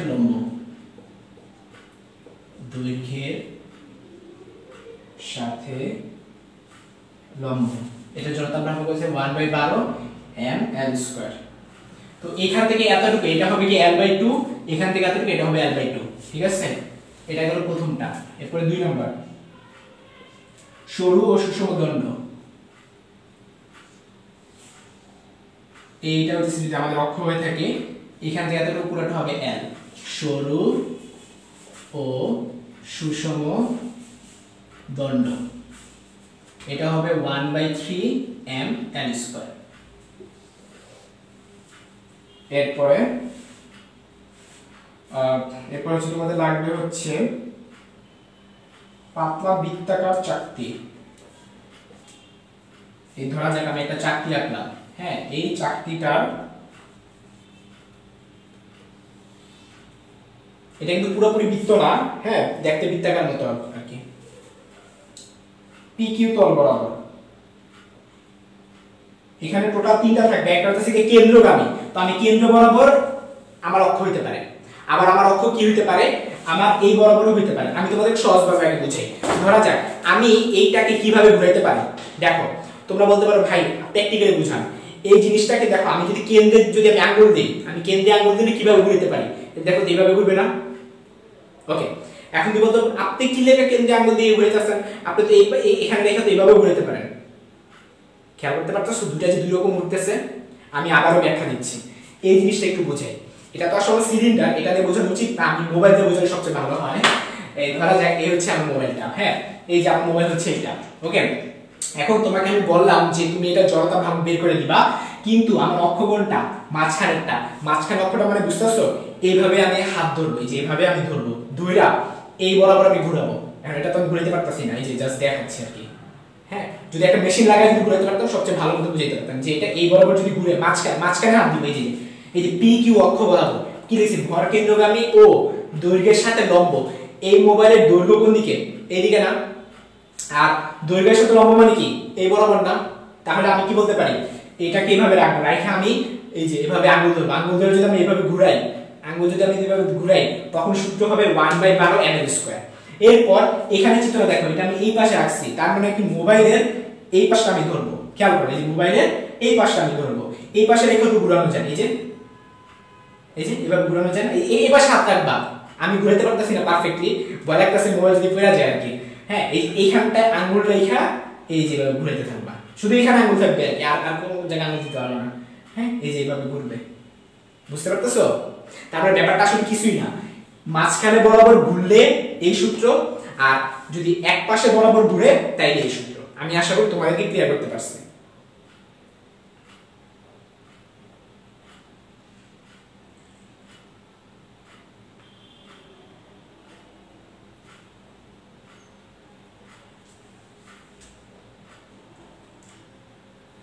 আচ্ছা তুমি কি বুঝছো আমি যতটুকু বললাম যে কিভাবে ঘুরাইতে হয়? ওকে, তাহলে আমি পরের টপিকটা চলে যাই, যে এই কেন্দ্রগামী যেটা কথা বলতেছি, কেন্দ্রগামী ও তলের উপর লম্ব। দুইটা পয়েন্ট হতে পারে। যে কোনো ব্যাস বরাবর যদি সূত্র যদি আমরা ব্যাখ্যা করতে যাই, যে কোনো একটা ব্যাস, এটা মনে করো বিন্দুটা, এটা হচ্ছে যে কোনো ব্যাস, এটা হচ্ছে ব্যাস। তো ব্যাস বরাবর হলে সূত্রটা হবে গিয়ে 1/4 mr²। ঠিক আছে, কেন্দ্রগামী ও তলের উপর লম্ব, এই যে এইটা, এটা যদি হয় তাহলে কি লিখবা, কেন্দ্রগামী ও তলের উপর লম্ব। এটার জন্য সূত্রটা হবে গিয়ে 1/2 mr², এটা হবে। ঠিক আছে, আচ্ছা। আর চাকরি যে কোনো স্পর্শক, এটাকে একটা স্পর্শক না? হ্যাঁ, স্পর্শক বরাবর যদি হয়, স্পর্শক বরাবর হলে তখন সূত্র হবে 5/4 mr²। তোমরা এটা একটু বোঝার চেষ্টা করো, পুরো চারটা আরো আছে, আমি আরো লিখে দিব, তোমরা একটু দ্রুত তুলো, আমি এটা হচ্ছে মুছে ফেলবো। অবশ্যই এটা লাইট থেকে যাবে, তো তোমরা পরবর্তী তুলে নিতে পারো, আমি টাইম নষ্ট করবো না, আমি মুছে ফেলতেছি। হ্যাঁ, আমি মুছে ফেলতেছি, তোমরা একটু কমেন্টে জানাও তোলা হয়েছে কিনা, জাস্ট এতটুকু কমেন্টে জানাও যে তোলা হয়েছে। তো তাড়াতাড়ি, আমাদের 7:30 অলরেডি বেজে গেছে।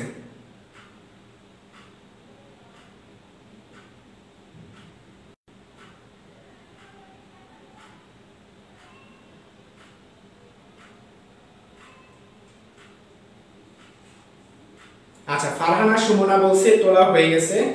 আচ্ছা, বাকিরাও একটু দ্রুত তুলে নাও। হ্যাঁ, বাকিরাও একটু দ্রুত তুলে নাও, আমি পরের টপিকে চলে যাচ্ছি। যারা তুলতে পারো নাই তারা পরে লাইভে দেখে নিও। হ্যাঁ, পরে টপিকে দেখে, আমি দ্রুত আগানোর চেষ্টা করতেছি। সিলিন্ডার, 4 নাম্বার হচ্ছে সিলিন্ডার।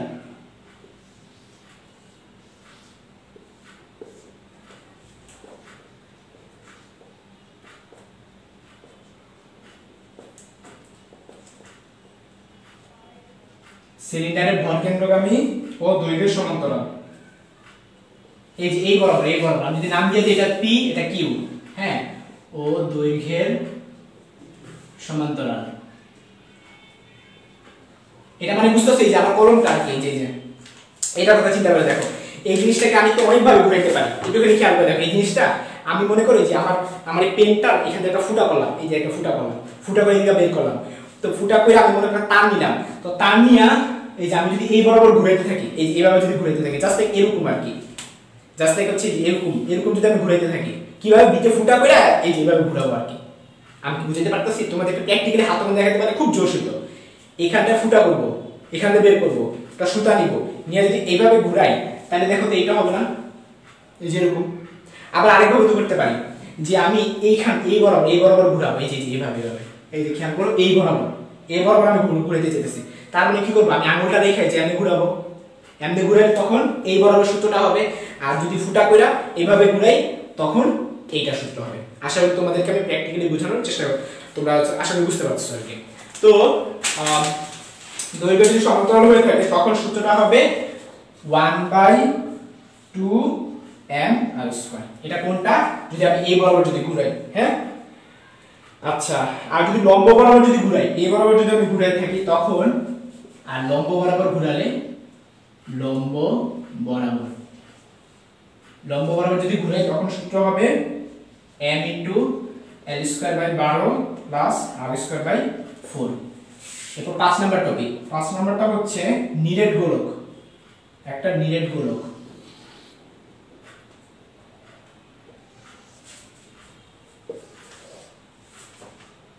নিরেট গোলক, তো নিরেট গোলকের যে কোনো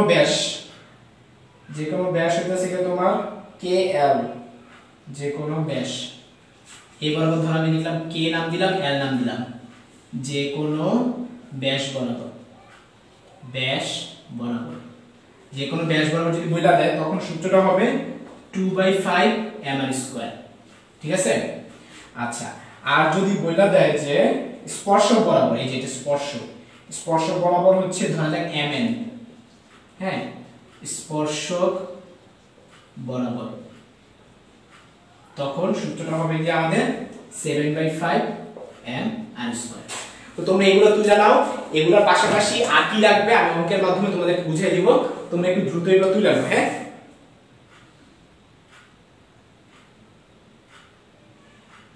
তো তোমরা এটা দ্রুত তুলে নিলে আমি এখন তোমাদেরকে সামনে অঙ্কগুলো করাতে পারবো।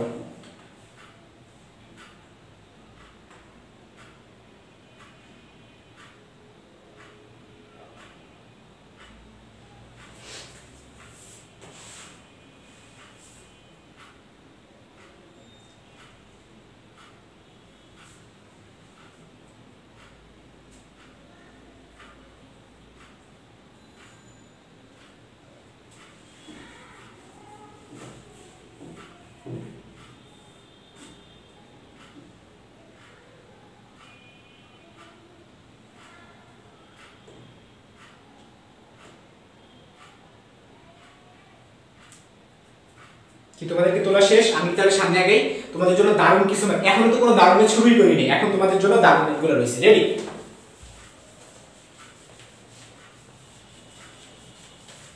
তো তোমরা একজন আমাকে কমেন্টে জানাও তো আমি লাস্ট ক্লাসে দারুণ ম্যাথ কত পর্যন্ত করাইছিলাম। একজন কমেন্টে জানাও আমি লাস্ট ক্লাসে ডিএম কত পর্যন্ত করাইছিলাম।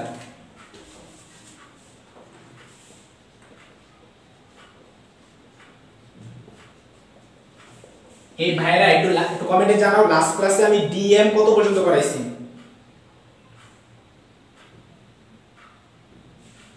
আচ্ছা, নুসরাত হাসান বলছে ডিএম 3 পর্যন্ত করাইছি।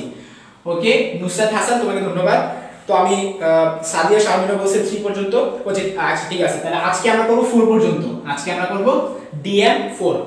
আচ্ছা, তো প্রশ্নটা হচ্ছে খাড়া অবস্থায় একটি মিটার দণ্ড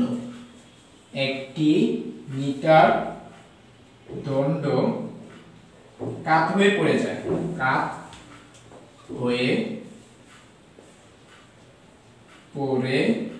যায়, তারপরে দণ্ডটি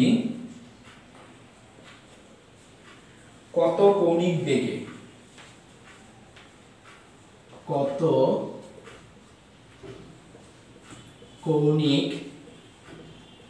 বেগে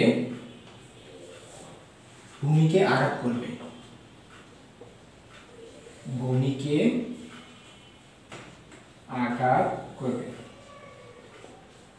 ওকে, এটা খুব সুন্দর একটা ম্যাথ, ঠিক আছে? তো চলো আমরা এটা শুরু করি। সবার প্রথমে হলো প্রশ্ন একটু বোঝার চেষ্টা করো। এই অঙ্কে কোনো মানই দেওয়া নেই। তোমরা প্রথমে একটা ভরকা যাও, ভাই এটা কি অঙ্ক দিলেন? হ্যাঁ, তোমরা জানো নরমালি আমি দারুণ ম্যাথ কিন্তু খুব সুন্দর সুন্দর ম্যাথ তোমাদের জন্য পাইছি, তারপর আমি ডিএম নাম দিই, আর দুফালতু ম্যাথ আমি কখনো দারুণ ম্যাথ নাম দেই না। খাড়া অবস্থায় একটি মিটার দণ্ড মানে কি? একটা আমি দণ্ডকে আঁকবো, এটা কি 1 মিটার। মিটার দণ্ড মানে কি? যার দৈর্ঘ্য 1 মিটার।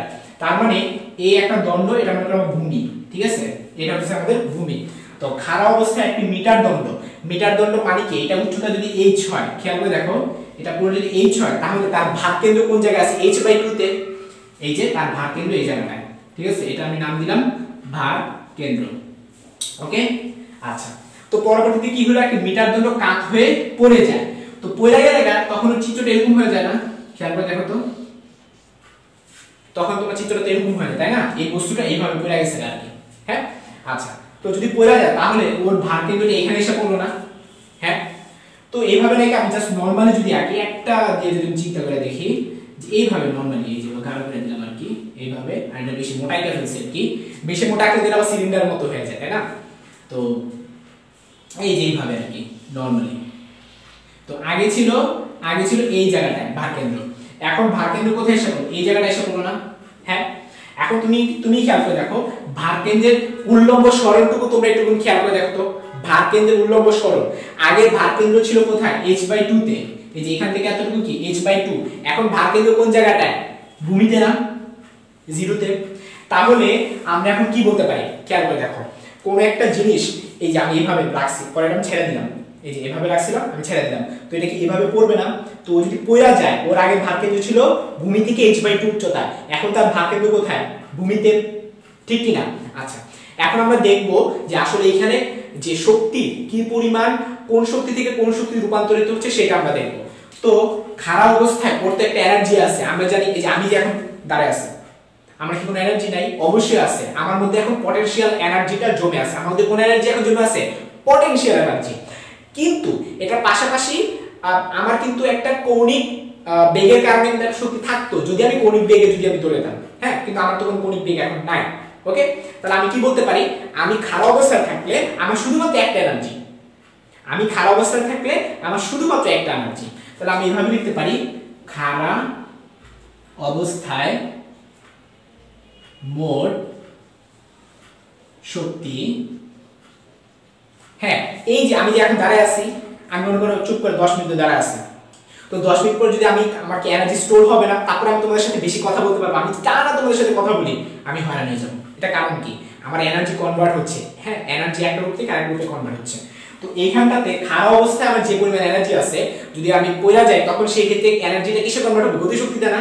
হ্যাঁ, তার মানে আমরা বলতে পারি ইজ ইকুয়াল টু কি হবে, ইজ ইকুয়াল টু হবে যে ভূমিতে আঘাত করা অবস্থায় শক্তি। ওকে, আচ্ছা এখন আমি যে বাংলা লিখলাম খাড়া অবস্থায় কি পরিমাণ শক্তি আছে সেটা আমরা দেখব। তো খাড়া অবস্থায় কি পরিমাণ শক্তি আছে আমি আগে বলে নিয়েছি, বিভব শক্তি। তো বিভব শক্তি সূত্র তোমরা সবাই জানো mg * h। এখানে h টা কিন্তু ভার কেন্দ্র, মনে আছে?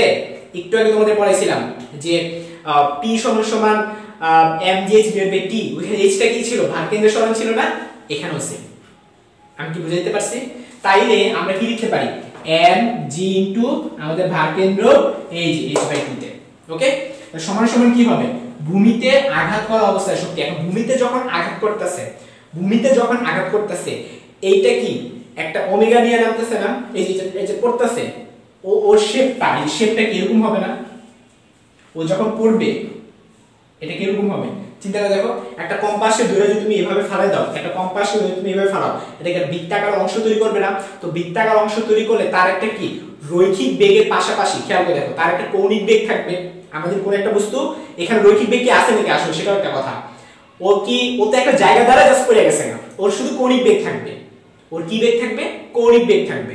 ক্লিয়ার? এখন তোমরা বলতে পারো ভাই কেন রৈখিক বেগ থাকবে না? ব্যাখ্যা দিচ্ছি। ও যখন পড়ে যাচ্ছে ওর ভার কেন্দ্রের সরণ কি 0 না?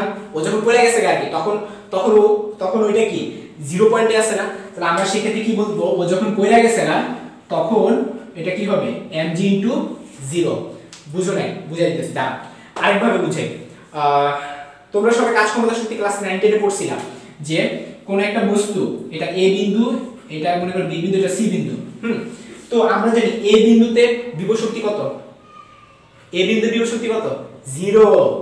তোমরা এগুলো শিখছো, ভূমি থেকে যত উপরে থাকে বিভব শক্তি বাড়তে থাকে, আর উপর থেকে যত নিচে থাকে গতি শক্তি বাড়তে থাকে।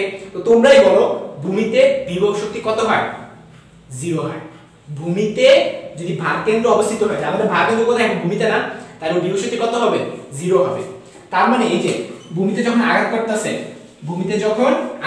অনুরূপভাবে আগে একটা বস্তু ছেড়ে দিলে ভূমিতে যখন আঘাত করে তখন সেটা কি 0 হয় না? তাহলে কি হবে যে mg * 0 প্লাস ওর কিন্তু একটা কৌণিক গতিশক্তি আছে। তো তোমরা সবাই কৌণিক গতিশক্তির সূত্র কিন্তু তোমরা জানো, 1/2 I⍵²। ঠিক আছে? সমস্যা অনেক। আচ্ছা, তো তোমাদের একটা সূত্র পাতা 1/2 mv²। এটা হচ্ছে রৈখিক, এইটা রৈখিক, আর 1/2 I, এই যে m এর জায়গায় I, v এর জায়গায় ω², এটা হচ্ছে কি কৌণিক। তাহলে এখানে কি হবে? কৌণিক প্লাস 1/2 I⍵²। বা এখান থেকে আমরা লিখতে পারি 1/2 mgh = 1/2 এই যে I, এই আইটা সম্পর্কে এখন তোমাদের আলোচনা করব। সবার প্রথম আমি আজকে 5টা টপিক লিখে দিছি, 5টা ছক দিলাম না, 5টা। সবার প্রথমটা কি ছিল দেখো তো? ওই যে 1/3 ml² একটা ছিল, 2 নাম্বারটা কি ছিল? 1/3 ml² ছিল না? তো তাহলে আমরা এখানে কি লিখতে পারি? এই যে আইটা কি হবে খেয়াল করে একটু মানতে বের করো। তোমাদেরকে আজকে শিখাইছি, সবার প্রথমে শিখাইছিলাম। এই যে তোমরা কি দেখতে পাচ্ছ? আমি একটু তোমাদের বই দেখাই। বই কি দেখা যায়? হ্যাঁ দেখা যায়। এই যে আমি একটু বই থেকে দেখাই। হ্যাঁ, আশা করি কেউ মাইন্ড করবে না, আমি দ্রুত বোঝানোর জন্য। এই যে এইটা তোমাদেরকে সবার প্রথমে লেখা দিছিলাম। যদি মাঝখান দিয়ে যদি হয়ে থাকে তখন কি ছিল? 1/12 ml², তাই না? আর যদি একেবারে কিনার থেকে যদি হয় তখন সূত্রে কি 1/3 ml²। এই যে দেখছো, এই বরাবর যদি হয়ে থাকে তাহলে 1/3 ml²। হ্যাঁ, আমি তো বোর্ড মুছে গেছি, দ্যাটস আমি বই থেকে তোমাদেরকে দেখাইলাম। তো তোমাদেরকে যেহেতু একটা দণ্ড ছিল, তো এই দণ্ডের মাঝখান দিয়ে যদি হইতো, আমি যদি এমনি ঘুরাইতাম, এই যে মাঝখান দিয়ে যদি ঘুরাইতাম তাহলে কি হইতো? 1/12 ml² হইতো। কিন্তু এটা আসলে ঘুরছে কিভাবে? এই যে তোমাদের ফার্স্টে বুঝিয়েছিলাম যে এই বরাবর এটা ঘুরছে। এই যে এখানে তুমি আঙুল রাখো, তুমি এভাবে ঘুরাও, এই যে বস্তুর উপরে গেল, এই যে এটা মনে করো ভূমি, এই যে এটার সাথে মিলে গেল না? তাহলে এটা কি 2 নম্বর কন্ডিশন না? 2 নম্বর কন্ডিশন কি ছিল? 1/3 ml²। তাহলে এখানে কি লিখবা? এই যে আই এর জায়গায় 1/3 ml। l মানে কি ছিল? উচ্চতাটা না? আমার কথা কি ক্লিয়ার? 1/3 ml² সূত্রটা দিয়ে তোমরা লিখে ফেলবা। আচ্ছা, এখানে উচ্চতাটা হচ্ছে h। তাহলে কি হবে? i এর জায়গায় লিখবা 1/3 mh²। ওকে, তারপর হবে কি ω²। আচ্ছা, এখন এই পাশে m আছে, এখানে m আছে, কেটে দিলাম। এখানে হাফ আছে, এখানে হাফ আছে, কেটে দিলাম। ওকে, আচ্ছা তাহলে আমাদের কি থাকলো যে i = mgh। আচ্ছা ঠিক আছে, তার মানে থাকলো gh সমান সমান কি থাকলো 1/3 h² ওমেগা স্কয়ার। তো আমাদের প্রশ্নটা কি ছিল? আমাদের প্রশ্ন কত কৌণিক, তা আমাদের কত কৌণিক বেগ মানে কি আমাদের ওমেগার মানটা বের করতে বলছে। আচ্ছা এখান থেকে h কেটে নিতে পারি, তাহলে আমাদের কি থাকলো বলো তো, g সমান সমান 1/3 h ওমেগা স্কয়ার বা ওমেগা সমান সমান √3g / h। এটাই হবে কি আমাদের आंसर। তোমরা কমেন্টে জানাও কে কে ম্যাথটা বুঝতে পারছো।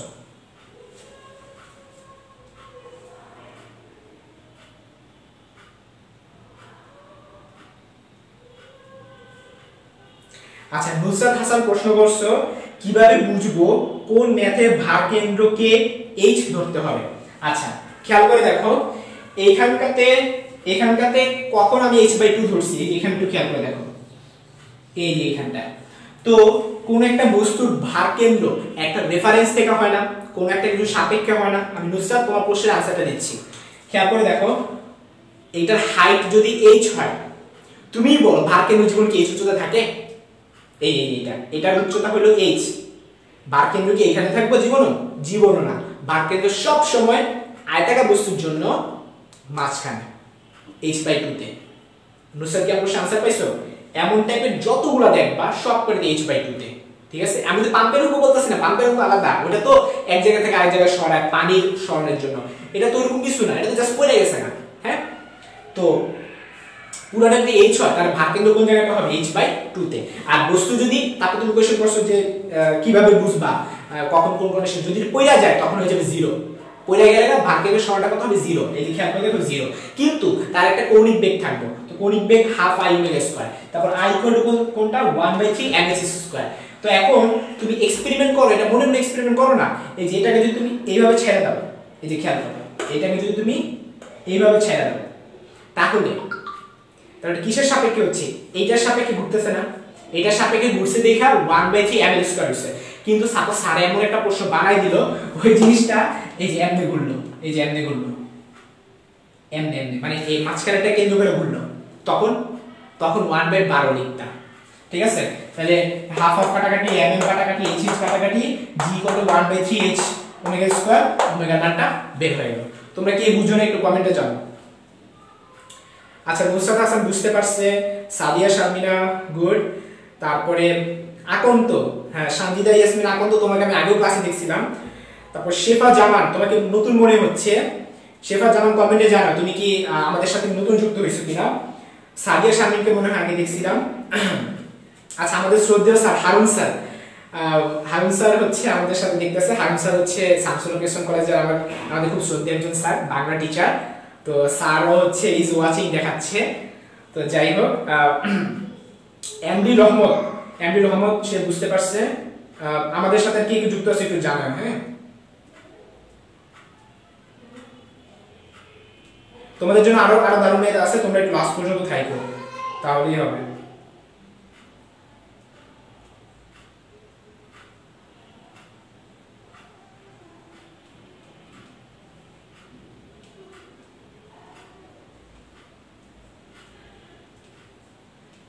আচ্ছা তোমরা একটু তোমাদের ফ্রেন্ডে একটু মেনশন দাও, দেখো অনেকেই কিন্তু নাই।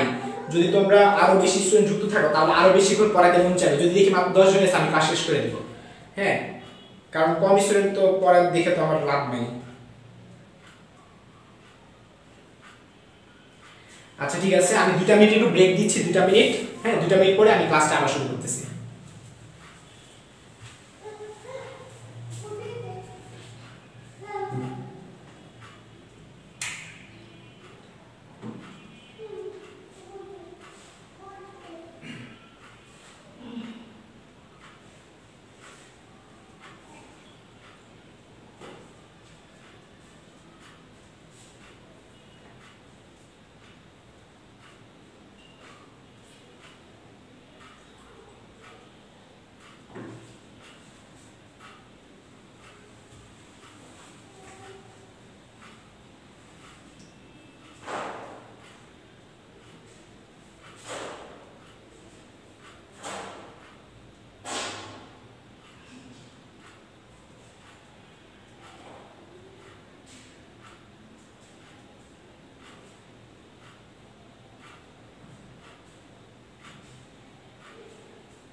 ঠিক আছে 2 মিনিট হয়ে গেছে খুব সম্ভবত।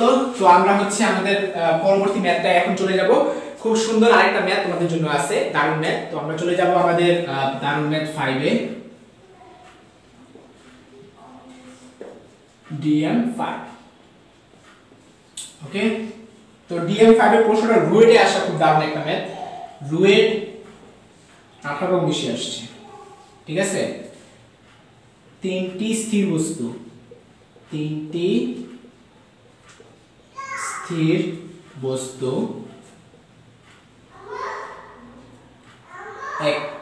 একটি হচ্ছে রিং, একটি রিং, একটি নিরেট সিলিন্ডার,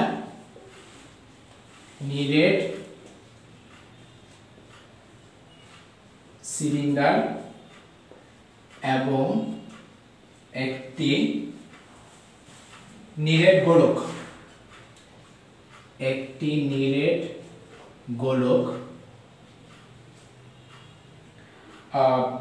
নিরেট গোলক বাঁকা তলের উপর দিয়ে না পিছলিয়ে, বাঁকা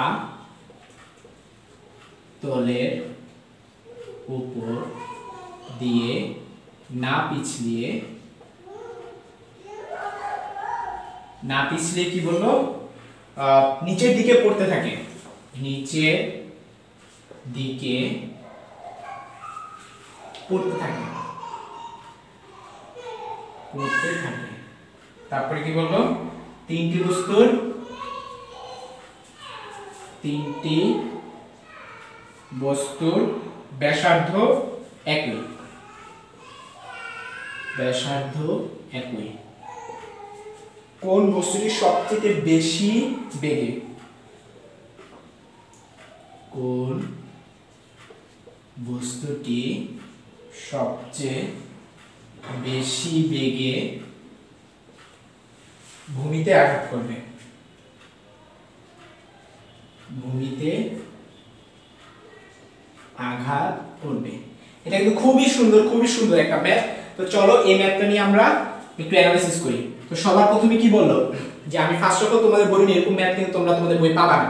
খুব সম্ভবত গিয়াসউদ্দিনের বই পাবা, শাহজাহান তপন ইসাকের বই পাবা না। গ্যারান্টিতে বলতে পারি এরকম সুন্দর ম্যাথগুলা তোমরা গিয়াসউদ্দিনে পাবা।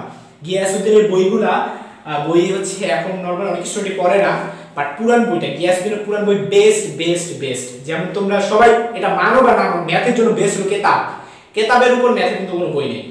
আর আমি বলবো ফিজিক্সের জন্য সবচেয়ে বেস্ট ম্যাথ হওয়ার বই হচ্ছে গিয়াসউদ্দিনের বই, যেটা তোমরা অনেকে কিন্তু পড়ো না, ঠিক আছে। সবাই ইসাক আর তখন পড়ো, আমি বলতাছি না ইসাক তখন পড়লে হবে না, বহুত হবে, ইসাক তখন পড়লে এনাফ।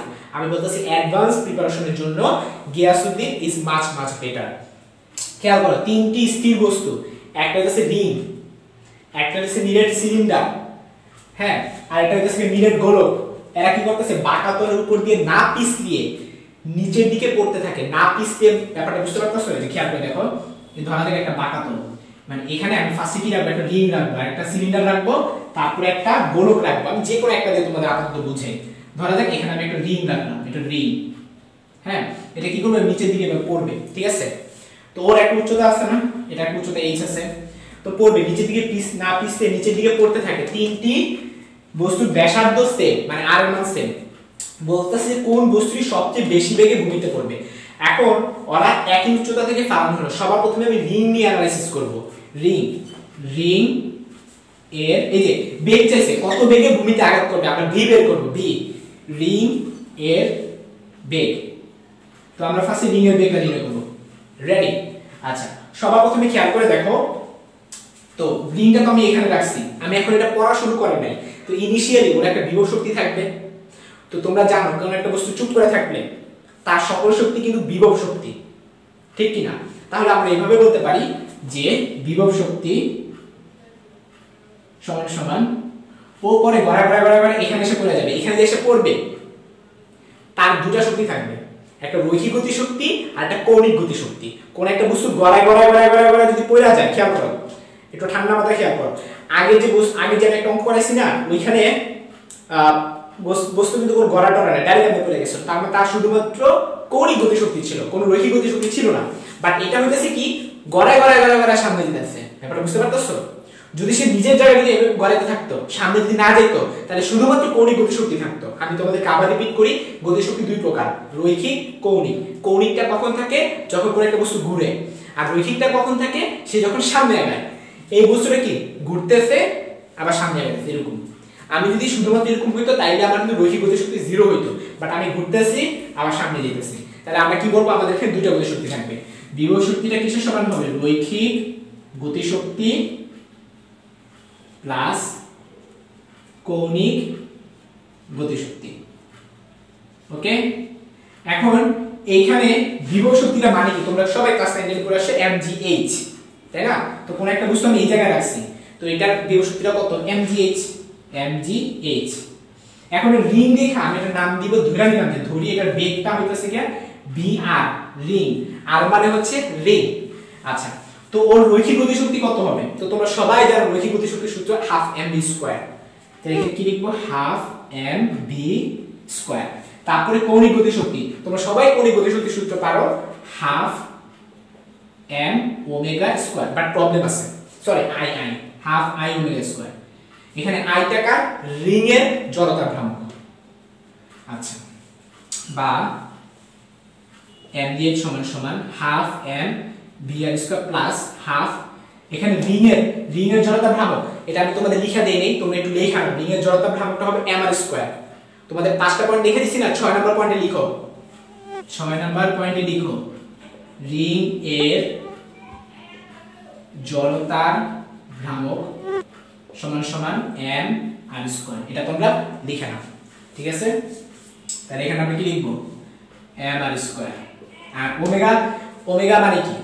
তো ওমেগা লিখে দিই, ঠিক আছে? ওমেগাকে আমি ওমেগা লিখে দিলাম। তাহলে এখানে m আছে, এখানে m আছে, এখানে m আছে, কেটে দিলে কি থাকে? gh সমান সমান 12br² প্লাস 12, এই যে r² ওমেগা², তোমরা তো এটাও জানো b r ওমেগা, তোমরা এটা সবাই জানো b r ওমেগা। তাইলে r² ওমেগা² কে আমি কি লিখতে পারি? r ওমেগা এর হোল স্কয়ার বা v²। তাহলে এখানটাতে আমি কি লিখব? এই যে v²। তাহলে 12br² যোগ করলে কি হয়? শুধু br² হয়। ওকে, তাহলে আমরা এখান থেকে পেয়ে গেলাম br সমান সমান √g * h। আমি একটা आंसर বের করে ফেললাম। তাইলে রিং এর জন্য আমার आंसर কত আসলো? √g h আসলো আমার आंसर। তোমরা একটু মনোযোগ দিয়ে আরেকবার দেখো, আমি একটু সময় দিলাম, তোমরা মনোযোগ দিয়ে আরেকবার দেখো। এই ফাঁকে আমি তোমাদের কমেন্টগুলো পড়ে ফেলি।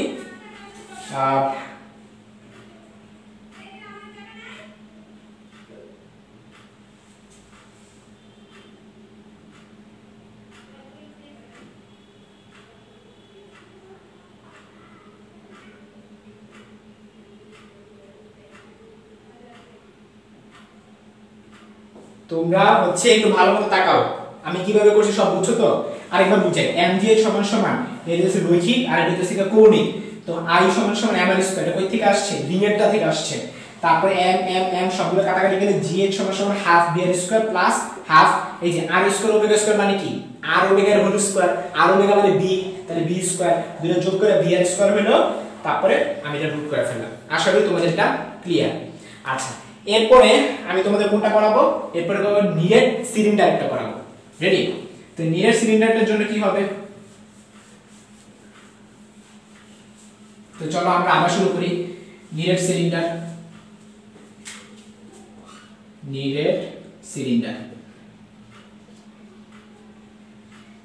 তো নিরেট সিলিন্ডার ক্ষেত্রে একই, তো সবকিছু একই, শুধু আই চেঞ্জ হবে। সবকিছু একই, শুধু আই চেঞ্জ হবে। তো আমরা কি ছিল? বাম পাশে কি ছিল? mgh, ডান পাশে কি ছিল? রৈখিক গতিশক্তি। সিলিন্ডার দেখে আমি c লিখলাম, এই যে 12mv² প্লাস 12i, নিচে c লিখবো ওমেগা² প্লাস, তার মানে চিত্রটা হবে এরকম, যে কোনো একটা বস্তু, এই যে একটা সিলিন্ডার, এই একটা সিলিন্ডার, নিচের দিকে পড়বে bc বেগ নিয়ে, এতটুকু হবে কি h, ঠিক আছে? তাহলে mgh। তো সিলিন্ডারের ক্ষেত্রে সূত্র লিখে দিছিলাম না 12mr², এই যে ic সমান সমান হবে কি 12mr², ঠিক আছে?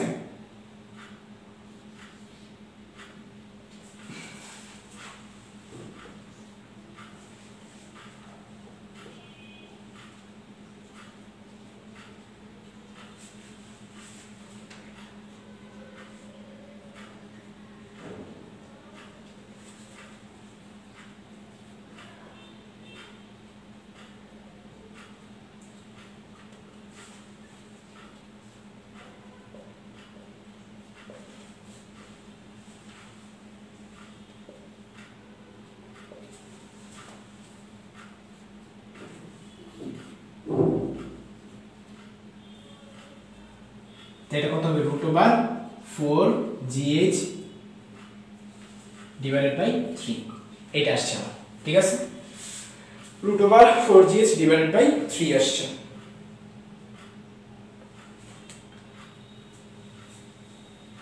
তাইলে সিলিন্ডারটা আমার আসলো √4/3gh দেখো তোমাদের কার কোনো প্রবলেম আছে কিনা থাকলে দ্রুত কমেন্টে জানাও আচ্ছা গুড তোমরা সবাই বলতাছো নাকি বুঝছো তাহলে তো ভালোই আমি হচ্ছে তাহলে নিরেট সিলিন্ডারে শেষ হলে এখন আমি নিরেট গোলকটা শুরু করে ফেলবো নিরেট গোলকের ক্ষেত্রে কোথায় চেঞ্জ হবে শুধু এই জায়গাটা চেঞ্জ হবে এই জায়গাটা ঠিক আছে তাহলে এটা আমি যদি মুছে ফেলি নিরেট গোলক আর তখন চিত্রটা কি হবে খেয়াল করো নিরেট গোলকটা এই যে এটা যাইতেছে তো গোলক স্ফেরিক্যাল হ্যাঁ স্ফিয়ার আর কি তাহলে আমরা এখানে কি লিখব BS লিখব ওকে নিরেট গোলক তো নিরেট গোলকের জন্য সূত্র কি হবে m দিয়ে সমান ½ m b এগুলো s হবে তোমরা আমার মতো কাম করো না তোমরা পুরোটা লিখো এখানে s হবে তাহলে এখানে যদি s হয় তাহলে গোলকের জন্য তোমরা সূত্রটা মনে হয় পড়ছো 2/5 mr² সবার লাস্টে লিখে দিছিলাম 2/5 mr² ছিল তাই না আচ্ছা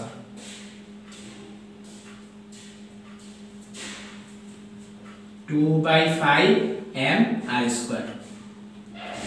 ওকে তোমরা যদি বসাই দাও তাহলে তো অঙ্ক শেষ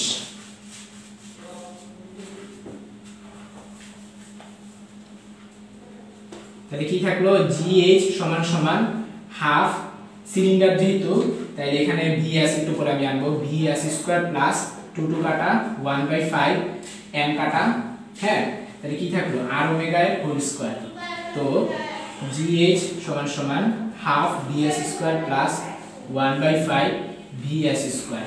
তারপরে vs² যদি আমরা কমন নেই হাফ প্লাস 1/5 তাহলে এটা যদি যোগ করি 7/10 vs² 5 গুণ 10 5 আর 2 7 এটা হবে তাহলে আমরা কি লিখতে পারি vs সমান সমান √10/7 gh তাইলে এটাটা আমরা আসলো √10gh/7 দুই পাশে আমরা দেখতে পাচ্ছ না তাহলে আমি সিলিন্ডার এর গোলকটা এখানে লিখি √10/7 gh ওকে তাহলে আমরা বলতে পারি আমাদের সিলিন্ডারটা সবচেয়ে বেশি তারপরে হচ্ছে আমাদের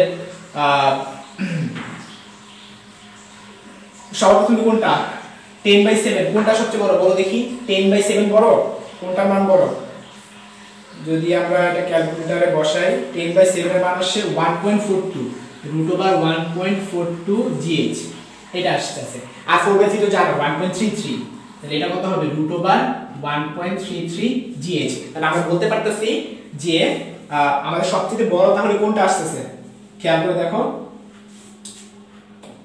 এটা তো আমাদের s একটা আসছে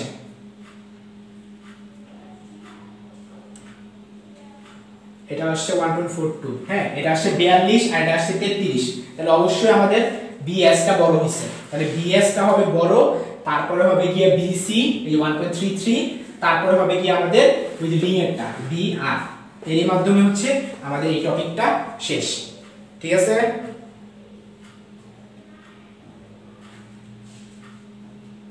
আচ্ছা আমাদের অনেক লং একটা ক্লাস হয়ে যাবে আরো যদি আরো বেশি করতে যাই তো যাই হোক তোমরা আশা করি অনেকেই বুঝে ফেলছো আমি যতটুকু পারছি তোমাদেরকে আজকের ক্লাসে এটা বোঝানোর চেষ্টা করছি তো তোমাদের বাসার কাজ থাকবে হচ্ছে আমি শুধু পরে দিয়ে এখন শেষ করতে পারি সেটা হচ্ছে ব্যাংকিং কোণ হ্যাঁ ব্যাংকিং কোণটা সম্পর্কে একটু শর্টকাট ভাবে আলোচনা করে দিই tan θ সমান b² এই আর যে এটা তোমরা সবাই জানো ব্যাংকিং কোণ নিয়ে কখনো কোনো ধরনের পেঁচানো কোনো অঙ্ক নাই হ্যাঁ তো তোমাদের জাস্ট একটু সহজভাবে একটু আলোচনা করে দিই ব্যাংকিং কোণ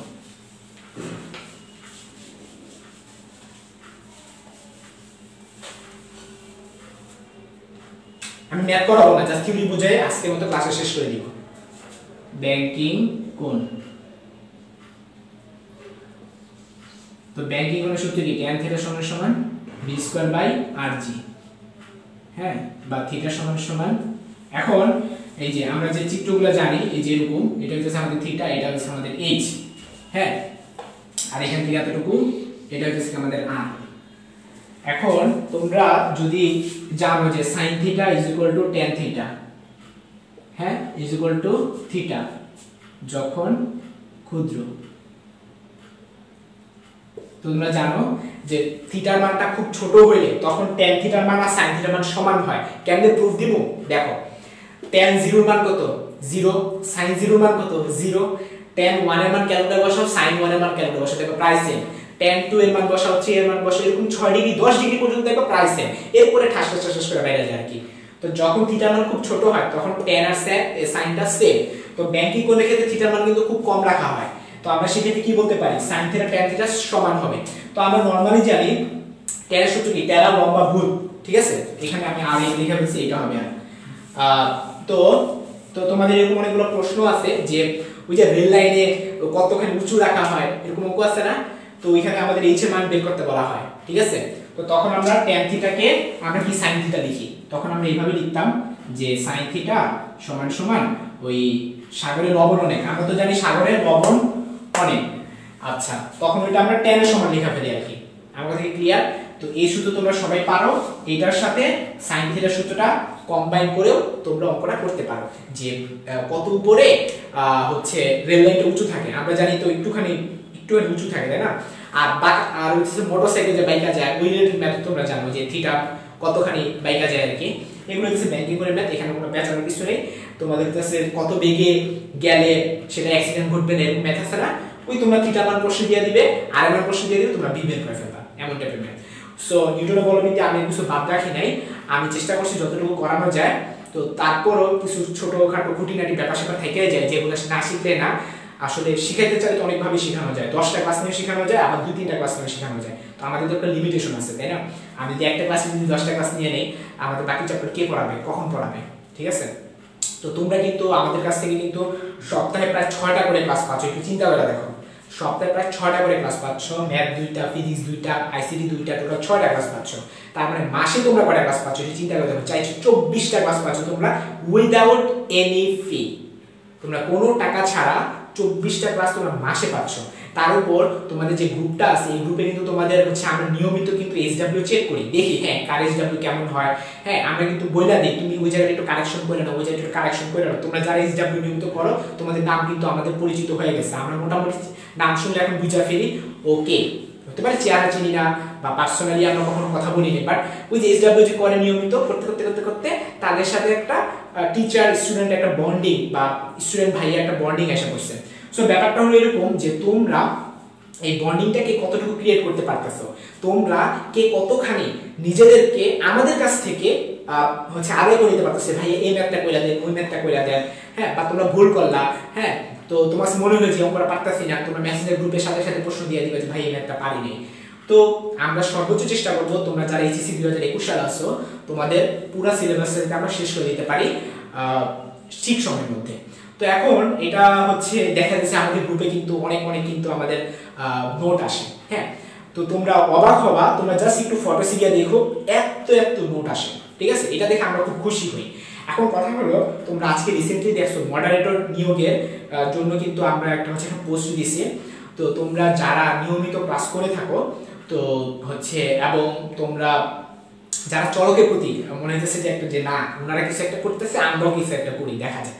তো আমাদের মডারেটরের জন্য তো খুব একটা মানুষ দরকার নেই, অল্প কয়েকজন হলে আমাদের চলবে, বাট কোয়ালিটিফুল হতে হবে। তো তোমাদের কয়েকটা প্রশ্নের আনসার সাকিব ভাই দিয়ে দিচ্ছে, এবার আমি আমার মতো করে কয়েকটা আনসার দিই। নাম্বার 1, মডারেটর তুমি কেন হবা? হ্যাঁ, মানে এখানে তোমার লাভটা কি? আচ্ছা আমি একটু দেখি তোমরা আসলে কয়েকজন যুক্ত আছো।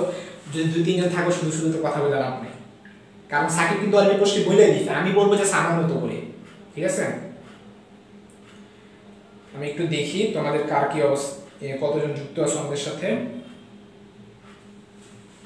আজকে তো মশারা অনেক ঝামেলা করতেছে।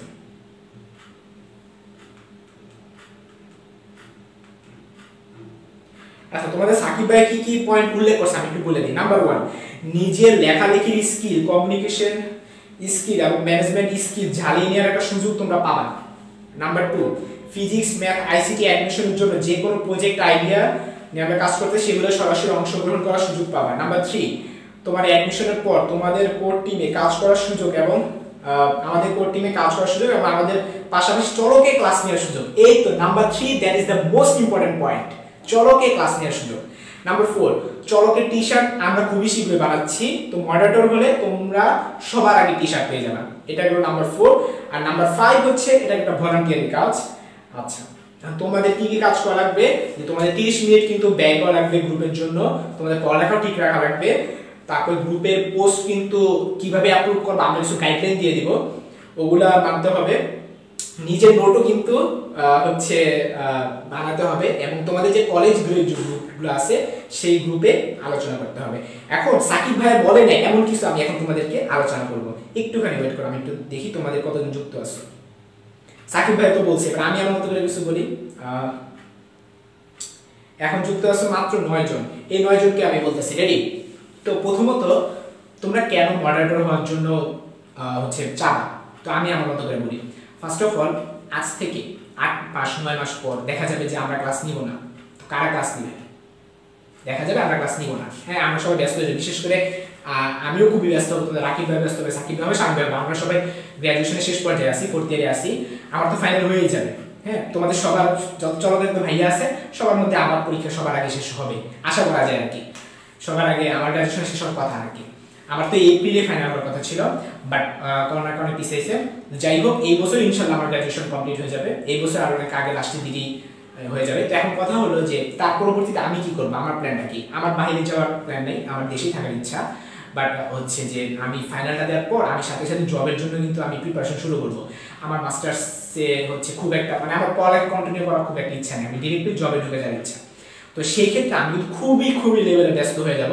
হ্যাঁ, অনুরূপভাবে তোমাদের বাকি ভাইয়ারা ফাইনালের জন্য ব্যস্ত থাকবে, আবার তোমাদের কোনো ভাইয়ারা হচ্ছে বাইরে যাওয়ার ট্রাই করতেছে আর কি, অনেকের ইচ্ছা আছে আর কি। কে এগুলো এত কিছু বলতেছি না, মানে কারো ইচ্ছা আছে, তোমাদের অনেক ভাইয়ের মধ্যে ইচ্ছা আছে, তারা দেশের বাইরেও চলে যেতে পারে। তো আমি অন্তত বলবো আমি দেশে থাকবো, ঠিক আছে, আমাকে দেশে পাবা।